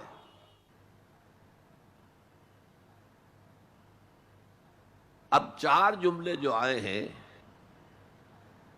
وہ اس حدیث کے اندر جو اہم ترین چیز ہے وہ ہے من قال بہ صدقہ. جس نے کوئی بات اس قرآن کی بنیاد پر کہی اس نے سچ کہا. ومن عمل بہ اجر، جس نے اس پر عمل کیا اس کا اجر محفوظ. ومن حکم بہ عدل، اور جس نے اس کی بنیاد پر کوئی فیصلہ کیا اس نے عدل کیا. اور آخری جملہ کاش کہ اس کا مصداق اللہ مجھے بھی اور آپ کو بھی بنا دے. ومن دعا الیہ ہدی الی صراط مستقیم، جو اس قرآن کی طرف لوگوں کو بلائے گا کسی اور کو ہدایت ہو نہ ہو اس کی ہدایت ہو گئی. یہ حدیث ترمذی اور دارمی کی ہے، لیکن اسی حدیث کا ایک ورشن وہ ہے جو طبرانی کی معجم کبیر میں آیا ہے، اور اس میں یہ یوں آئی ہے حضرت جبرائیل نے حضور سے کہا یا محمد صلی اللہ علیہ وسلم امتک بعدک، آپ کے بعد آپ کی امت کا کیا حال ہوگا، کون سہارا ہوگا؟ حضور نے فرمایا مل مخرج منہا یا جبرائیل، اے جبرائیل تم ہی بتاؤ اس مسئلے کا حل کیا ہے، نکلنے کا راستہ کون سا ہے؟ تب حضرت جبرائیل نے یہ ساری حدیث پڑھی. گویا کہ اس کے راوی اول حضرت جبرائیل ہے، راوی ثانی حضور ہے، راوی ثالث حضرت علی ہے رضی اللہ تعالی. بہرحال میں نے 5 مقامات قرآن کے آپ کے سامنے، ویسے قرآن مجید میں بے شمار جگہوں پر قرآن کی عظمت ہے، لیکن ایک تقریر میں ایک خطاب میں تو ظاہر ہے ایک اچھی ترتیب سے میں نے کچھ باتیں آپ کے سامنے رکھ دی. اب آئیے جو میں نے کہا تھا کہ دی موسٹ ریلیونٹ آج کے دور میں قرآن کی عظمت کیا ہے. پہلے یہ نوٹ کیجئے حضور صلی اللہ علیہ وسلم کا اصل معجزہ قرآن ہے. کیا حضور صلی اللہ علیہ وسلم کو ید بیضا دیا گیا؟ کیا لاٹھی دی گئی جو سانپ بن جاتی تھی؟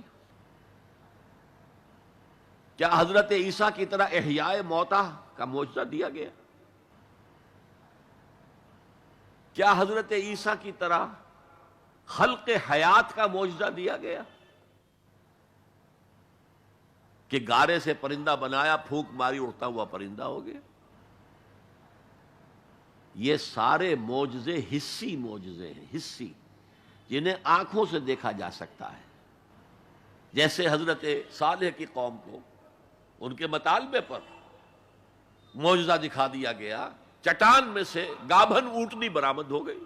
ناقۃ اللہ، اللہ کی اونٹنی، آنکھوں نے دیکھا، آنکھوں کے سامنے ہوا. اس نوع کا صرف ایک معجزہ آتا ہے روایات میں حضور کا، اور وہ شق قمر ہے. لیکن معجزہ اصل کسی رسول کا وہ ہوتا ہے کہ جس پر وہ چیلنج کرے کہ آؤ مقابلہ کر لو، جیسے حضرت موسیٰ علیہ السلام نے جادوگروں سے مقابلہ کیا. حضور کو اس نوعیت کا معجزہ نہیں دیا، مانوی معجزہ دیا گیا. یہ دور اب کون سا تھا جبکہ انسانی فہم، انسانی سوچ، لیول آف کانشسنس یہ اونچا آ گیا تھا، وہ بچپنا دور ختم ہو گیا، بچپن میں کھلونے دے دیے جاتے ہیں، وہ حصی معجزات، اور پھر ان پر بھی کوئی ایمان نہیں لایا۔ کیا قوم صالح ایمان لائی اونٹنی کے معجزے پر؟ کیا آل فرعون ایمان لائے؟ 9 معجزے دکھائے ہیں حضرت موسیٰ علیہ السلام نے، یہ 2 تو پہلے تھے، 7 اور ہیں، کوئی ایمان نہیں لایا۔ آل فرعون میں سے کوئی ایمان نہیں لایا۔ حضور کا معجزہ قرآن ہے، اور چیلنج کیا ہے، اگر تم سمجھتے ہو یہ اللہ کا کلام نہیں، تم بھی ایسی کتاب بنا لاؤ، آؤ۔ پھر برسبیل تنزل کہا، کتاب پوری نہیں بنا سکتے، 10 صورتیں بنا لاؤ۔ سورہ ہود میں اس کو بھی قبول نہیں کیا، چیلنج کسی نے قبول نہیں کیا۔ اتنی شرافت ان میں تھی، وہ قوم بہت بری تھی، لیکن ان کے اندر 2 وصف بہت اہم تھے۔ ایک تو یہ زبان دے دی ہے اب پیچھے نہیں ہٹنا، یہ وصف ان میں تھا۔ خود بھوکے رہ کر مہمان کو کھلانا ہے، یہ وصف ان میں تھا۔ اور یہ وصف بھی کہ کوئی جھوٹ موٹ کو کہتا لو جی میں نے بھی بنا دی ہے سورت، آؤ کر لو مقابلہ، کسی نے نہیں کی۔ اور برسبیل تنزل یہاں تک گئے، اچھا ایک سورت بنا لاؤ، اور ایک سورت تو سورت العصر کے مانند بھی ہو سکتی ہے، 3 آیتوں کی، سورہ کوثر کے مانند ہو سکتی ہے، 3 آیتوں پر مشتمل، سورت النصر ہو سکتی ہے 3 آیتوں پر مشتمل۔ وَإِن كُنتُمْ فِي رَيْبٍ مِّمَّا نَزَّلْنَا عَلَىٰ عَبْدِنَا فَأْتُوا بِسُورَةٍ مِّن مِّثْلِهِ، اس جیسی کوئی ایک سورت بنا کر لے آؤ۔ فَإِن لَّمْ تَفْعَلُوا وَلَن تَفْعَلُوا، ذرا غور کیجئے، جو چیلنج ہے، اور اگر تم ایسا نہیں کر سکو اور ہرگز نہیں کر سکو گے، فَاتَّقُوا النَّارَ الَّتِي وَقُودُهَا النَّاسُ وَالْحِجَارَةُ، تو ڈرو اس آگ سے جس کا ایندھن بنیں گے انسان اور پتھر۔ یہ معجزہ کس اعتبار سے ہے قرآن؟ اولاً یہ معجزہ فصاحت اور بلاغت کے اعتبار سے تھا، اس میں عذوبت ہے، مٹھاس۔ حضرت لبید رضی اللہ تعالی عنہ سبع معلقہ کے آخری شاعر تھے۔ وہاں رواج کیا تھا، ہر سال بڑے میلے لگتے تھے اور ان کے اندر مشاعرے ہوتے تھے، اور شعراء اپنے اپنے قصائد پیش کرتے تھے۔ جس کا قصیدہ سب سے اعلیٰ شمار ہوتا تھا، تمام شعراء اس کو سجدہ کرتے تھے، اور نمبر 2 ان کا قصیدہ بیت اللہ کے ساتھ لٹکا دیا جاتا تھا۔ ہی از دی پوئٹ آف دی ایئر، یہ ہمارا اس سال کا شاعر یہ ہے۔ وہی 7 معلقات جو لٹکا دیے گئے تھے، انہی پر کتاب ہے سبع معلقہ۔ حضرت لبید آخری آدمی ہیں، لیکن جب ایمان لے آئے شعر کہنے چھوڑ دیے۔ حضرت عمر نے فرمایا لبید اب آپ شعر نہیں کہتے؟ جواب کیا تھا، اب بعد القرآن، کیا قرآن کے بعد بھی کسی کے لیے یہ موقع ہے کہ وہ کچھ کہے؟ سبع معلقہ کا شاعر جس کو تمام شعراء سجدہ کر چکے، اب قرآن کے ہوتے ہوئے قرآن کے بعد کوئی کچھ کہے، اس کی مت ماری گئی۔ پہلی تو یہ بات، لیکن یہ جو معجزہ ہے قرآن کا، اس کا صحیح شعور ہم نہیں کر سکتے۔ یہ تو جس کی مادری زبان ہے وہی سمجھ سکتے تھے کہ اس کے اندر کیا فصاحت ہے، کیا بلاغت ہے، کیا عذوبت ہے، کیا مٹھاس ہے، کیسا ملکوتی غنا ہے، اس میں موسیقی ہے، اللہ کی موسیقی، ملکوتی غنا۔ اس کا اندازہ وہی کر سکتے تھے، ہم نہیں کر سکتے۔ لیکن ہمارے نزدیک جو بات پہلے میں نے کہی تھی، آج کے دور میں یہ سب سے بڑا معجزہ ہے جو انسان کو نظام عدل دیتا ہے۔ میں بتا چکا ہوں 300 برس سے انسان ٹھوکریں کھا رہا ہے، مشرق سے مغرب، مغرب سے مشرق، پھر مشرق سے مغرب۔ حضور نے ایک دفعہ زمین پر نقشہ کھینچا سواء السبیل کا، تنکا لے کر ایک سیدھا خط کھینچا، اور ایک خط وہ ہے جو اس کو کاٹ رہا ہے۔ اس کے بعد پھر آپ نے ایک دائرہ بنایا، سیمی سرکل، وہ جنت ہے، یہ دنیا میں صراط مستقیم یا سواء السبیل ہے، اور درمیان میں جہنم کے اوپر وہ پل صراط ہے۔ قرآن کے راستے پر چلو گے، اس لیے کہ وہ پل صراط جہنم کے اوپر ہے۔ وَإِن مِّنكُمْ إِلَّا وَارِدُهَا كَانَ عَلَىٰ رَبِّكَ حَتْمًا مَّقْضِيًّا، وہ اس پل صراط سے ہو کر جنت میں پہنچ جائے گا۔ اور انسانی عقل کے نتیجے میں سوچو گے تو وہ لیفٹ سے شروع ہو کر اس خط کو کاٹتا ہوا وہ رائٹ کی انتہا کو پہنچ جائے گا۔ معلوم ہو ہم تو آسمان سے گرے اور کھجور میں اٹک گئے، پھر واپس آئے گا، چونکہ اللہ کی کتاب کو رہنما نہیں بنایا، پھر اس خط مستقیم کو کاٹتا ہوا اب وہ پھر لیفٹ کو پہنچ جائے گا۔ اس طرح آپ نے لکیریں کھینچی، یہ ٹیڑھے راستے ادھر سے ادھر، ادھر سے ادھر، ادھر سے ادھر ہو کر یہ جہنم میں جاتے ہیں سارے کے سارے۔ دنیا میں نظام عدل اجتماعی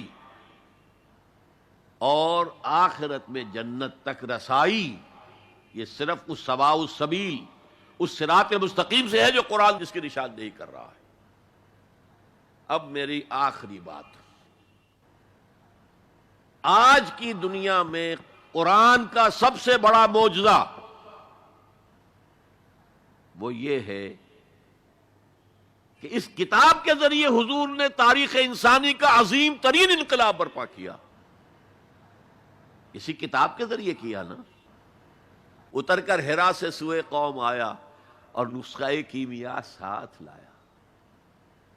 اس سے ذہن بدلے، عقائد بدلے، سوچ بدلی، کردار بدلے، اخلاق بدلے، پھر انہیں طاقت بنا کر اور کوڑا بنا کر باطل نظام پر دے مارا اور نظام حق کو قائم کر کے دکھا دیا۔ اور یہ سارا عمل قرآن کے گرد گھومتا ہے۔ دعوت دو قرآن کے ذریعے سے۔ میں نے آج ہی جمعے میں ایک مثال دی تھی کہ 5ویں جماعت سے سائنس کا مضمون شروع ہوا تو پہلا تجربہ جو ہم سے کرایا گیا وہ یہ تھا کہ لکڑی کا برادہ، جہاں لکڑی چیری جاتی ہے تو نیچے برادہ جمع ہو جاتا ہے، اور لوہ چون یعنی آئرن فائلنگز، ان کو گڑبڑ کر دیا، کہا انہیں علیحدہ کرو۔ کیا ایک ایک چنیں گے؟ اور پھر راستہ بتایا کیسے کرو۔ میگنیٹ ہاتھ میں لے لو، اسے پھراؤ، لوہا اس کے ساتھ چمٹ جائے گا، برادہ رہ جائے گا۔ اس معنی میں قرآن وہ میگنیٹ ہے جو سلیم الفطرت انسانوں کو کھینچ لیتا ہے۔ کوئی معاشرہ سلیم الفطرت انسانوں سے خالی نہیں ہوتا۔ حضور پر ایمان لانے سے پہلے بھی ابو بکر نہ کبھی شرک کیا، نہ کبھی زنا کیا۔ حضور کی بعثت سے پہلے حضرت عمر کے بہنوئی کے والد سعید ابن زید کے والد زید ابن عمرو ابن نفیل، انہوں نے بھی کبھی شرک نہیں کیا، کبھی کوئی غلط حرکت نہیں کی، اور کعبے کے پردے کو پکڑ پکڑ کر کہتے تھے اے اللہ میں صرف تیری بندگی کرنا چاہتا ہوں، میں کیسے کروں مجھے معلوم نہیں ہے۔ حضور کی بعثت سے پہلے ان کا انتقال ہو گیا، لیکن باپ کی کیفیت یہ تھی جس سے کہ سعید ابن زید ایمان لائے ہیں اور وہ عشرہ مبشرہ میں شامل ہوئے ہیں، اور ان کے اور ان کی زوجہ فاطمہ بنت خطاب کے ذریعے سے عمر کو ایمان ملا ہے۔ تو یہ سلیم الفطرت لوگوں کو کھینچنے کا ذریعہ ہے۔ پھراؤ اسے، عام کرو، عام کرو، درس قرآن عام کرو، عام کرو، عام کرو، یہ سلیم الفطرت لوگوں کو کھینچ لے گا۔ پھر ان کا تزکیہ کرو، تزکیہ بھی قرآن سے ہوگا۔ تزکیے کے بھی ہم نے نملم کچھ پلوٹائنس نیو پلیٹونزم سے کچھ چیزیں سیکھ لی ہیں، کچھ ہندوؤں کی تپسیائیں سیکھ لی ہیں، لیکن قرآن کو تزکیے کا ذریعہ نہیں بنایا۔ صوفی پشمینہ پوش و حال مست، از نوائے شعلہ قوال مست، در نمی سازد بقرآن محفلش۔ قرآن سے اس صوفی کی محفل خالی ہے، وہاں قوال کے اس سے حال آ رہا ہے، حال آ گیا، قوال کے شعر سے حال آ گیا۔ صوفی پشمینہ پوش حال مست، از شراب نغمہ قوال مست۔ در نبی سازد بقرآن محفلش، قرآن کے ساتھ در سازی نہیں۔ لیکن حضور کے طریقہ کار دیکھیے، حضور کی سیرت کے دو حصے ہیں۔ ایک حصہ ہمیں بہت معلوم ہے، غزوہ بدر، غزوہ احد، اولین کتابیں بھی جو لکھی گئی سیرت میں وہ مغازی تھیں، کیونکہ یہ لوگوں کے نزدیک اہم چیزیں تھیں، اہم واقعات تھے، مغازی، غزوات۔ لیکن یہ بدر کے جو 313 آدمی تھے، یہ فراہم کیسے ہوئے تھے؟ کس مارکیٹ سے لائے گئے تھے؟ کس میتھڈالوجی سے انہیں تیار کیا گیا، پختہ کیا گیا، ٹرین کیا گیا؟ یہ ہے غور طلب معاملہ۔ قرآن نے جہاں وہ بات جو پہلے کہہ چکا ہوں، هو الذی ارسل رسولہ بالہدی ودین الحق لیظہرہ علی الدین کلہ، وہی ہے اللہ جس نے بھیجا اپنے رسول کو صلی اللہ علیہ وسلم الہدا دے کر، قرآن حکیم، اور دین حق دیا ہے، نظام دیا ہے، معتدل نظام دیا، عادلانہ نظام دیا، سسٹم آف سوشل جسٹس دیا، تاکہ اسے غالب کرے، قائم کرے۔ یہ ہے مقصد بعثت محمدی صلی اللہ علیہ وسلم۔ باقی کسی نبی کے لیے یہ الفاظ نہیں آئے، نوٹ کر لیجئے۔ حضور کے لیے 3 مرتبہ آئے، سورہ توبہ میں آیت نمبر 33، سورہ فتح میں آیت نمبر 28، سورہ صف میں آیت نمبر 9، 3 دفعہ یہ الفاظ آئے۔ نظام کو قائم کر کے دکھاؤ۔ جس دور کا آغاز آپ سے ہو رہا ہے، اس دور میں اصل اہمیت نظام کی ہوگی۔ ایک بڑا پیارا جملہ یاد آیا ہے شاہ ولی اللہ دہلوی کا، اگر کسی معاشرے میں تقسیم دولت کا نظام غلط ہو جائے تو اس کے 2 نتیجے نکلتے ہیں، اور دونوں انتہائی تباہ کن۔ ایک طرف دولت کے انبار ہوں گے،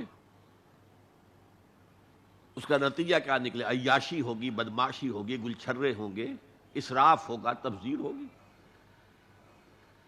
اور یہی تلوار دوسری طرف کاٹ رہی ہے۔ دوسری طرف احتیاج ہوگی، بھوک ہوگی، محتاجی ہوگی۔ یہ عیاشی کی وجہ سے گمراہ ہو گئے، اور یہ کاد الفقر ان یکون کفرا، حضور نے فرمایا فقر تو کفر کے قریب پہنچا دیتا ہے انسان کو۔ جن کو 2 وقت روٹی نہیں ملتی، وہ کیا اللہ سے لو لگائیں گے؟ جو 10-12 گھنٹے دن میں کام کرتے ہیں، وہ رات کو کہیں جاگیں گے، کھڑے ہوں گے اللہ کے حضور؟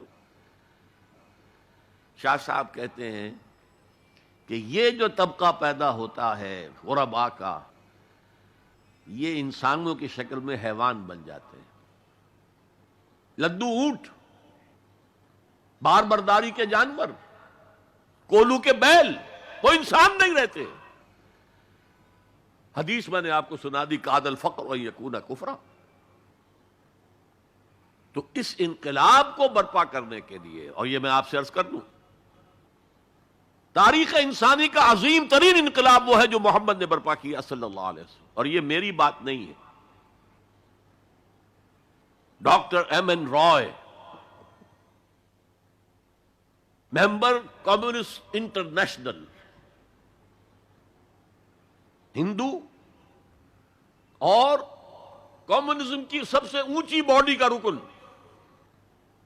1920 میں بولشوک ریولوشن کے 3 سال بعد 1917 میں انقلاب آیا تھا، ایک لیکچر دیا ہے لاہور میں، بریڈلا ہال میں، دی ہسٹوریکل رول آف اسلام، اور اس نے کہا عظیم ترین انقلاب وہ تھا تاریخ انسانی کا جو محمد نے برپا کیا، because he was a revolutionary, he knew what a revolution means. کہا عظیم ترین انقلاب وہ ہے جو محمد نے برپا کیا۔ یہ 1920 کی بات ہے، اور میں جب پچھلی مرتبہ آیا تھا 1991 میں تو معلوم ہوا تھا کہ یہ جو بمبئی کہتے تھے، ممبئی اب آپ کہتے ہیں، اس کا کوئی پبلشر اس کتاب کو شائع کرتا ہے، ہسٹوریکل رول آف اسلام۔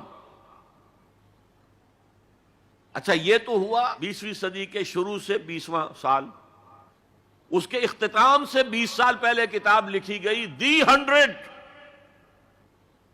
یہ ہندوستان کا ہے اور وہ مینہٹن کا رہنے والا ڈاکٹر مائیکل ہارٹ۔ اور دی 100 کیا ہے کتاب؟ A selection and gradation of the most influential personalities of human history. 100 آدمی چن لیے تاریخ انسانی کے عظیم ترین، جنہوں نے تاریخ کے دھارے کے رخ کو موڑا ہے۔ عام آدمی تو تاریخ کے رخ کے اندر بہہ جاتے ہیں، جو رخ ہے چلو تم ادھر کو ہواؤ جدھر کی۔ کچھ لوگ ایسے بھی دنیا میں پیدا ہوئے ہیں جنہوں نے تاریخ کے دھارے کے رخ کو تھوڑا موڑا ہے۔ تو سلیکشن میں تو 100 نام گن لیے، اور پھر گریڈیشن کی، سب سے زیادہ کس نے موڑا، پھر کون پھر کون پھر کون، اور نمبر 1 پر لایا ہے محمد کو صلی اللہ علیہ وسلم۔ جو کتاب اویلیبل ہے آپ پڑھیں،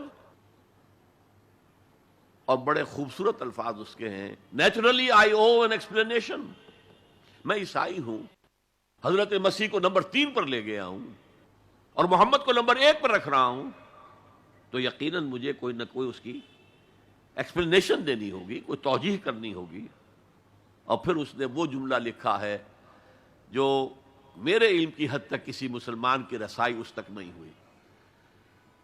This is because he was the only person who was supremely successful on both the religious and secular fields. تاریخ انسانی میں ایک ہی آدمی ہے جو ریلیجس اور سیکولر دونوں میدانوں میں بہت اونچا ہے۔ باقی سارے کیا ہیں؟ یا مذہب، روحانیت، اخلاق میں اونچے ہیں، تو ریاست، سیاست، اس سے کوئی سروکار ہی نہیں۔ حضرت عیسیٰ کا بھی یہی معاملہ ہے، گوتم بدھ کا بھی یہی معاملہ ہے۔ اور یا ادھر ہیں اونچے شہنشاہ ہیں، بڑے بڑے فاتح ہیں، تو دوسری طرف زیرو نہیں بلکہ مائنس لیول کو لانا پڑے گا۔ ایک ہی شخص ہے، وہ کہتا ہے ایک، دی اونلی، اسی لیے میں نے 3 دفعہ دہرایا ہے، the only person who was supremely successful at both the religious and secular planes۔ یہ ہے حضور کا انقلاب۔ برپا کس سے کیا؟ کتاب سے کیا۔ چنانچہ 3 مرتبہ وہ الفاظ آئے ہیں قرآن میں کہ آپ کا مقصد تھا دین کو غالب کرنا، اور اس کے لیے طریقہ کار کیا تھا؟ 4 دفعہ الفاظ آئے، 4 الفاظ، 4 اصطلاحات 4 دفعہ آئی۔ حضرت ابراہیم اور حضرت اسماعیل کی دعا، جب وہ اذ یرفع ابراہیم القواعد من البیت و اسماعیل، اس میں دعا میں شامل ہے ربنا وبعث فیہم رسولا منہم، اے اللہ یہ جو میں اپنی نسل کی ایک شاخ کو یہاں آباد کر رہا ہوں، ان میں ایک رسول بھیجیو جو ان ہی میں سے ہو، کوئی مغایرت نہ ہو کہ باہر سے آیا ہوا رسول ہے، اس کی زبان اور ہے، ان کی زبان، ان ہی میں سے ہو، اور وہ کیا کرے؟ یتلو علیہم آیاتک ویعلمہم الکتاب والحکمت ویزکیہم، تیری آیات پڑھ کر سنائے، کتاب اور حکمت کی تعلیم دے اور تزکیہ کرے ان کا۔ یہ 15ویں رکوع کی آیات ہیں سورہ بقرہ کی۔ 18ویں رکوع میں فرمایا دیکھو ابراہیم اور اسماعیل کی دعا کا ظہور ہم نے محمد کی شکل میں کر دیا صلی اللہ علیہ وسلم، ہم نے بھیج دیا ہے، کما ارسلنا فیکم رسولا منکم یتلو علیکم آیاتنا ویزکیکم ویعلمکم الکتاب والحکمہ، وہی 4 الفاظ۔ سورہ آل عمران میں پھر آ گیا لقد من اللہ علی المؤمنین اذ بعث فیہم رسولا من انفسہم یتلو علیہم آیاتہ ویزکیہم ویعلمہم الکتاب والحکمہ۔ سورہ جمعہ میں پھر آ گیا هو الذی بعث فی الامیین رسولا منہم یتلو علیہم آیاتہ ویزکیہم ویعلمہم الکتاب والحکمہ وان کانوا من قبل لفی ضلال مبین۔ یہ 4 اصطلاحات 4 دفعہ آ رہی ہیں۔ قرآن کی آیات سناؤ، یہ میگنیٹ سلیم الفطرت لوگوں کو کھینچ لے گا، پھر ان کا تزکیہ کرو، اور تزکیہ بھی قرآن ٹھوک ٹھوک کر ان کے اندر اتارو۔ آپ ذرا غور کیجئے، پہلا حکم تھا کیا؟ یا ایھا المزمل قم اللیل الا قلیلا نصفہ او انقص منہ قلیلا او زد علیہ ورتل القرآن ترتیلا۔ اے کمبل میں لپٹ کر لیٹنے والے، کھڑے رہا کرو رات کو اس کے سوائے تھوڑے سے حصے کے، آدھی رات، یا اس میں سے کچھ کم کر لو تو 1/3 ہو جائے گی، یا بڑھا دو تو 2/3 ہو جائے گی۔ چنانچہ اسی سورت کی آخری آیت کیا ہے؟ ان ربک یعلم انک تقوم ادنی من ثلثی اللیل ونصفہ وثلثہ وطائفۃ من الذین معک. اے نبی، آپ کے رب کے علم میں ہے یہ بات کہ آپ کھڑے رہتے ہیں 2/3 رات اور آدھی رات اور 1/3 رات. یہ تھا قرآن کو ہیمر کرو، hammer it down, hammer it down, hammer it down. حالانکہ ابھی قرآن کتنا اترا تھا اس وقت تک؟ غور کیجئے. جو بھی ہے قرآن کو اپنے اندر اتارو اتارو. جس کو علامہ اقبال کہتے ہیں چوں بجاں در رفت جہاں دیگر شود. جب یہ کسی انسان کے باطن میں سرایت کر جاتا ہے قرآن، دل میں اور ذہن میں، یہی تو باطن ہے نا ہمارا، اس کے اندر ایک انقلاب آ جاتا ہے. He is a change person all together. نیا آدمی ہے یہ، اس کے خیالات نئے ہیں، اس کے عقائد نئے ہیں، اس کے نظریات نئے ہیں. پہلے عزیز ترین شے زندگی تھی، اب اس سے کہیں عزیز تر ہے اللہ کی راہ میں جان دے دینا. شہادت ہے مطلوب و مقصود مومن، نہ مال غنیمت نہ کشور کشائی. اور یہ جو تزکیے کے لیے قرآن ہے اس کا میں آپ کو بتاتا ہوں. حضور کی 2 احادیث کو اقبال نے جمع کیا ہے 2 اشعار میں. ایک حدیث میں آپ فرماتے ہیں ان الشیطان یجری من الانسان مجری الدم.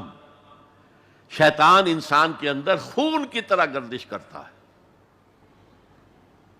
ایک میں حضور نے فرمایا تم میں سے ہر شخص کے ساتھ ایک شیطان ہے. پھر میں وہی بات کہہ رہا ہوں، بڑی ہمت کی، بڑی جرت کی، بڑی جسارت کی. کسی نے پوچھ لیا حضور کیا آپ کے ساتھ بھی ہے؟ فرمایا ہاں ہے، لیکن میں نے اسے مسلمان بنا لیا. اب دیکھیے یہ 2 حدیث اقبال لے کر آ رہا ہے. کشتن ابلیس کار مشکل است. ابلیس کو مار دینا، ختم کر دینا بہت مشکل کام ہے. جہاں کہ او گم اندر اعماق دل است، وہ تو دل کی گہرائی میں جا کر ڈیرا لگاتا ہے. خوشتر آں باشد مسلمانش کنی، بہتر یہ ہے اسے مسلمان بناؤ. کشتے شمشیر قرآنش کنی، قرآن کی شمشیر سے اسے ختم کرو. قرآن بھی تمہارے اندر خون کے اندر سرایت کر جائے. اب کتاب کی تعلیم دو. اب انہیں بتاؤ نماز فرض ہے، 5 گانا نماز فرض ہے. اب انہیں بتاؤ رمضان کے روزے فرض ہیں. اب انہیں بتاؤ یہ کتاب ہے اصل میں. کوئی حکم قرآن میں جہاں آتا ہے کتب علیکم الصیام، تم پر روزہ فرض کر دیا گیا. ان الصلاۃ کانت علی المؤمنین کتابا موقوتا، کتاب ہے یہ، حکم ہے اللہ کا. کتب علیکم القتال، تم پر اب جنگ فرض کر دی گئی.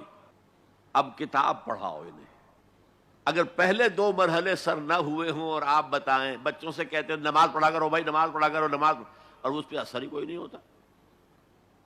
آپ نے اس کے ذہن کا جائزہ ہی نہیں لیا، اس کے ذہن میں کیا خناس بھرا ہوا ہے. وہ ڈارمنزم کا مرید ہے یا مارکسزم کا مرید ہے یا فرائیڈزم کا شکار ہے یا لاجیکل پازیٹیوزم کا شکار ہے یا امپیریسزم کا شکار ہے، میٹیریلزم کا شکار، آپ کو کیا پتا. اب آپ کہتے ہیں نا نماز پڑھو نماز پڑھو. نماز کیا؟ وہ اللہ ہی کو نہیں مانتا، نماز کس کی پڑھے؟ وہ قرآن ہی کو نہیں مانتا جس کے اندر حکم ہے نماز پڑھو. پہلے زمین تیار کرو. یتلو علیہم آیاتہ ویزکیہم. اب جو ہے بیج ڈالو اس کے اندر، احکام کے بیج ڈالو. اب یہ سرسبز جو ہے اس سے فصل نکلے گی. اور آخری درجہ حکمت. دیکھیے نوٹ کیجئے، تورات میں حکمت نہیں تھی، صرف احکام تھے، دی 10 کمانڈمنٹس. انجیل میں حکمت آئی، احکام نہیں آئے. بلکہ یہ کہہ کے گئے حضرت مسیح کہ وہی تورات کی جو شریعت ہے وہ تم پر بھی لاگو رہے گی. یہ دوسری بات ہے، سینٹ پال نے اس کو ختم کر دیا. اب عیسائیت ایک ایسا مذہب ہے جس میں کوئی قانون ہے ہی نہیں، کوئی شے حرام نہیں، کوئی شے فرض نہیں. لیکن قرآن آیا ہے جامع ہو کر، کتاب بھی ہے حکمت بھی ہے. اور اس کے حکمت کا درجہ وہ ہے کہ جس کے لیے گواہی میں دے رہا ہوں حضرت عیسیٰ سے علیہ الصلاۃ والسلام. انہوں نے اپنے حواریین سے کہا تھا ابھی مجھے تم سے کچھ اور باتیں بھی کرنی تھیں. ابھی تم ان کا تحمل نہیں کر سکو گے. جب وہ فارقلیت آئے گا، اس کے ترجمے بہت سے کرتے ہیں وہ، ان کے حلق سے یہ لفظ جو ہے پیراکلیٹوس، پیریکلوٹوس، نہ معلوم کتنے کتنے بدلے ہیں. یہ تو آپ کو شیخ احمد دیدات بتا سکتے، میں نہیں بتا سکتا. لہذا جب وہ آئے گا جسے وہ کہے سچائی کی روح کا ترجمہ کرتے، جب سچائی کی روح آئے گا وہ تمہیں سب کچھ بتائے گا.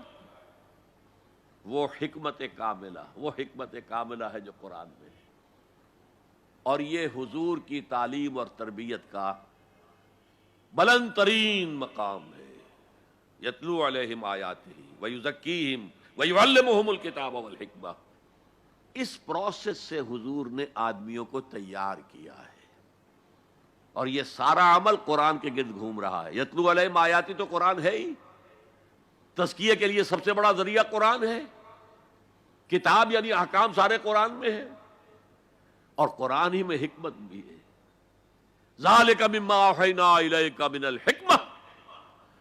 یہ ہیں وہ چیزیں ہیں محمد نے آپ پر حکمت میں سے آپ پر نازل کی. یہ جماعت تیار کر کے اب ہے دوسرا مرحلہ، اب باطل سے ٹکرانے کا مرحلہ آ گیا. جماعت تیار ہو گئی، ایمان ان کے دلوں میں ہے، کوئی آرزو دل میں نہیں ہے سوائے اللہ کو راضی کرنے کے. شہادت ہے مطلوب و مقصود مومن، نہ مال غنیمت نہ کشور کشائی. ڈسپلن کا یہ عالم ہے کہ حضور اشارہ کر دیں اپنے خون کی ندیاں بہا دیں گے. تن من دھن قربان کرنے کو تیار ہے. اب اور معتدوے تعداد میں آ گئے ہیں، تب آپ نے نظام سے ٹکر مول لی اور اس نظام کو جڑ سے اکھیڑ کر پھینک دیا. بہت پیاری بات کہی ہے اکبر الہ آبادی نے، تو خاک میں مل اور آگ میں جل، جب خشت بنے تب کام چلے. ان خام دلوں کے عنصر پر بنیاد نہ رکھ، تعمیر نہ کر. ہمارے ہاں تحریکیں ہیں موبز کے ذریعے سے چاہتی کوئی چیز حاصل ہو جائے. خام دل، نہ ان کے دلوں میں ایمان، نہ ان کے عمل میں عمل صالح موجود، تو نتیجہ جو نکلے گا وہ پہلے سے معلوم ہے. صحابہ کرام مکے کے اندر خاک میں ملے، آگ میں جلے. یہ آپ کا ساحل قریبی ہے، یہاں پہ ریت ہوتی ہے نا، وہ ریت گیلی ہوتی ہے، اس کا آپ ایک گولا بنائیں اور شیشے پہ مارے، شیشہ کھڑا رہے گا، وہ بکھر جائے گی ریت. اسی ریت کو آگ میں ڈال کر پکا لیجئے ذرا، وہ روڑا جو بنے گا وہ ماریے تو کوئی نتیجہ نکلے گا کہ نہیں. خام ہے جب تک تو ہے مٹی کا ایک انبار تو، اور پختہ ہو جائے تو ہے شمشیر بے زنہار تو. یہ ہے طریق محمدی صلی اللہ علیہ وسلم. آخری سٹیج حضور کے اس انقلابی عمل میں جنگ ہے، دو طرفہ جنگ. یقاتلون فی سبیل اللہ فیقتلون ویقتلون. اللہ کی راہ میں قتال کرتے ہیں، قتل کرتے بھی ہیں، قتل ہوتے بھی ہیں. بدر میں 70 قرشی سردار مارے گئے، احد میں 70 صحابہ شہید ہو گئے. کوئی ضمانت نہیں ہے کہ تم جنگ میں جاؤ تمہیں کوئی نقصان نہیں ہوگا، نہیں. لیکن یہ ہے کہ آج کے دور میں اس مسئلے میں خصوصی اجتہاد کی ضرورت ہے. وہ میں پھر کسی اور موضوع پر گفتگو کرتے ہوئے آپ کے سامنے رکھوں گا کہ دو طرفہ جنگ کی بجائے ایک اور راستہ ہے جس کی سب سے پہلے نشاندہی کرنے والے مہاتما گاندھی تھے. Non violent, naan cooperation. ہم نے تو انگریز کو کچھ نہیں کہا، ہم تمہارے کپڑا نہیں پہنیں گے تمہارا، ہم تو چرخہ کاٹیں گے، سوت کاٹیں گے، اس سے اپنی کھدر بنائیں گے، وہ پہنیں گے. اور کتنی بڑی چوٹ لگ گئی ان پر، کپڑوں کے انبار لگتے جا رہے ہیں، اتنی بڑی مارکیٹ کھوئی گئی. لیکن ہم نے تو کچھ نہیں کہا. انہوں نے قانون تو نہیں بنایا ہوا تھا کہ ہمارا کپڑا ضرور پہنو گے تم. Non violent, naan cooperation. پھر آیا نان وائلنٹ سول ڈس اوبیڈینس. پرماتما نے سمندر میں نمک پیدا کیا، ہم پرماتما کے سمندر سے پرماتما کا نمک لینے جا رہے ہیں. اس کا مطلب کیا تھا؟ You have challenge the taxation policy of British India. اب لاٹھیاں پڑی، جیلیں بھری، ہوا کہ نہیں؟ لیکن انہوں نے کوئی تشدد نہیں کیا، عدم تشدد۔ اس سے اگلا مرحلہ ہندوستان میں آیا ہی نہیں۔ دوسری جنگ عظیم کے بعد انگریز اتنا کمزور ہو چکا تھا، وہ فیصلہ کر چکا تھا اب اتنی دور دراز موضوعات کو ہم قابو میں نہیں رکھ سکتے، لہذا وہ بستر طے کر رہا تھا اپنا۔ ذرا سوچئے، سونے کی چڑیا ہاتھ سے نکل رہی ہے، لیکن کیا کسی انگریز نے کسی ہندوستانی کو مارا؟ کیا کسی ہندوستانی نے کسی انگریز کو مارا؟ آپ شیر کے منہ میں سے وہ سنہری چڑیا نکال رہے ہیں، لیکن نہ کسی انگریز نے کسی ہندوستانی کو، نہ مسلمان کو، نہ ہندو کو، نہ کسی مسلمان نے اور نہ کسی ہندو نے انگریز کو مارا۔ آپس میں لڑے ہیں، یہ بالکل دوسری بات ہے، اٹس اے ڈفرنٹ سٹوری۔ آپس میں قتل عام ہوا ہے، لیکن یہ آزادی تو ملی ہے ان کے دینے سے۔ وہ جا رہے تھے خود ہی، آپ کو معلوم ہوگا کہ انہوں نے ڈیٹ فکس کی تھی 48، لیکن ماؤنٹ بیٹن نے 47 کے اندر کہا بس جانا ہے ہم نے۔ آخری سٹیج جو اس پروسیس کی ہے وہ ایران میں امام خمینی کا جو انقلاب آیا وہ تھا ان آرمڈ ریوولٹ۔ ہم کسی کو نہیں ماریں گے، ہم پر گولیاں چلیں گی، سینوں پر کھائیں گے۔ 20,000 سے لے کر 30,000 تک آدمی مارے گئے۔ تب وہ شہنشاہ بھاگا کہ نہیں جو 2,500 سالہ جشن منا رہا تھا، جو سمجھتا تھا کہ میں وہی سائرس کے خسرو یا ذوالقرنین کا دور دوبارہ لے آؤں گا، وہ سلطنت عظیم۔ اور حال کیا ہوا؟ بہادر شاہ ظفر کی طرح 2 گز زمین بھی مل نہ سکی کوئے یار میں۔ یہ ہے آلٹرنیٹ عمل۔ اس پر پھر کبھی موقع ہوا تو تفصیل سے بھی گفتگو کروں گا، لیکن قرآن وہ کتاب ہے جس کے ذریعے سے حضور نے انقلاب برپا کیا، جیسے کہ داس کیپٹل وہ کتاب ہے جس کے ذریعے سے مونشویکس اینڈ بولشویکس نے رشیا میں انقلاب برپا کیا۔ نیست پیغمبر ولیکن در بغل دارت کتاب۔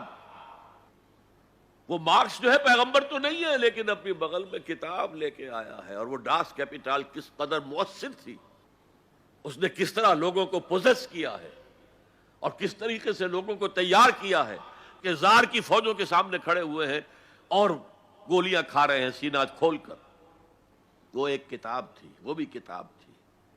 انقلاب روس داس کیپٹل کا نتیجہ ہے، اور انقلاب محمدی صلی اللہ علیہ وسلم قرآن مجید کا ذریعہ ہے۔ یہ ہے اس دور میں نے بتایا کہ سب سے بڑی ضرورت نظام عدل اجتماعی، اور اس کو قائم کرنے کا سب سے بڑا ذریعہ قرآن حکیم۔ میں آپ حضرات کا بہت ہی ممنون ہوں، آپ نے میری خاصی طویل تقریر بڑی توجہ سے سنی ہے۔ اقول قولی ھذا واستغفر اللہ لی ولکم ولسائر المسلمین والمسلمات۔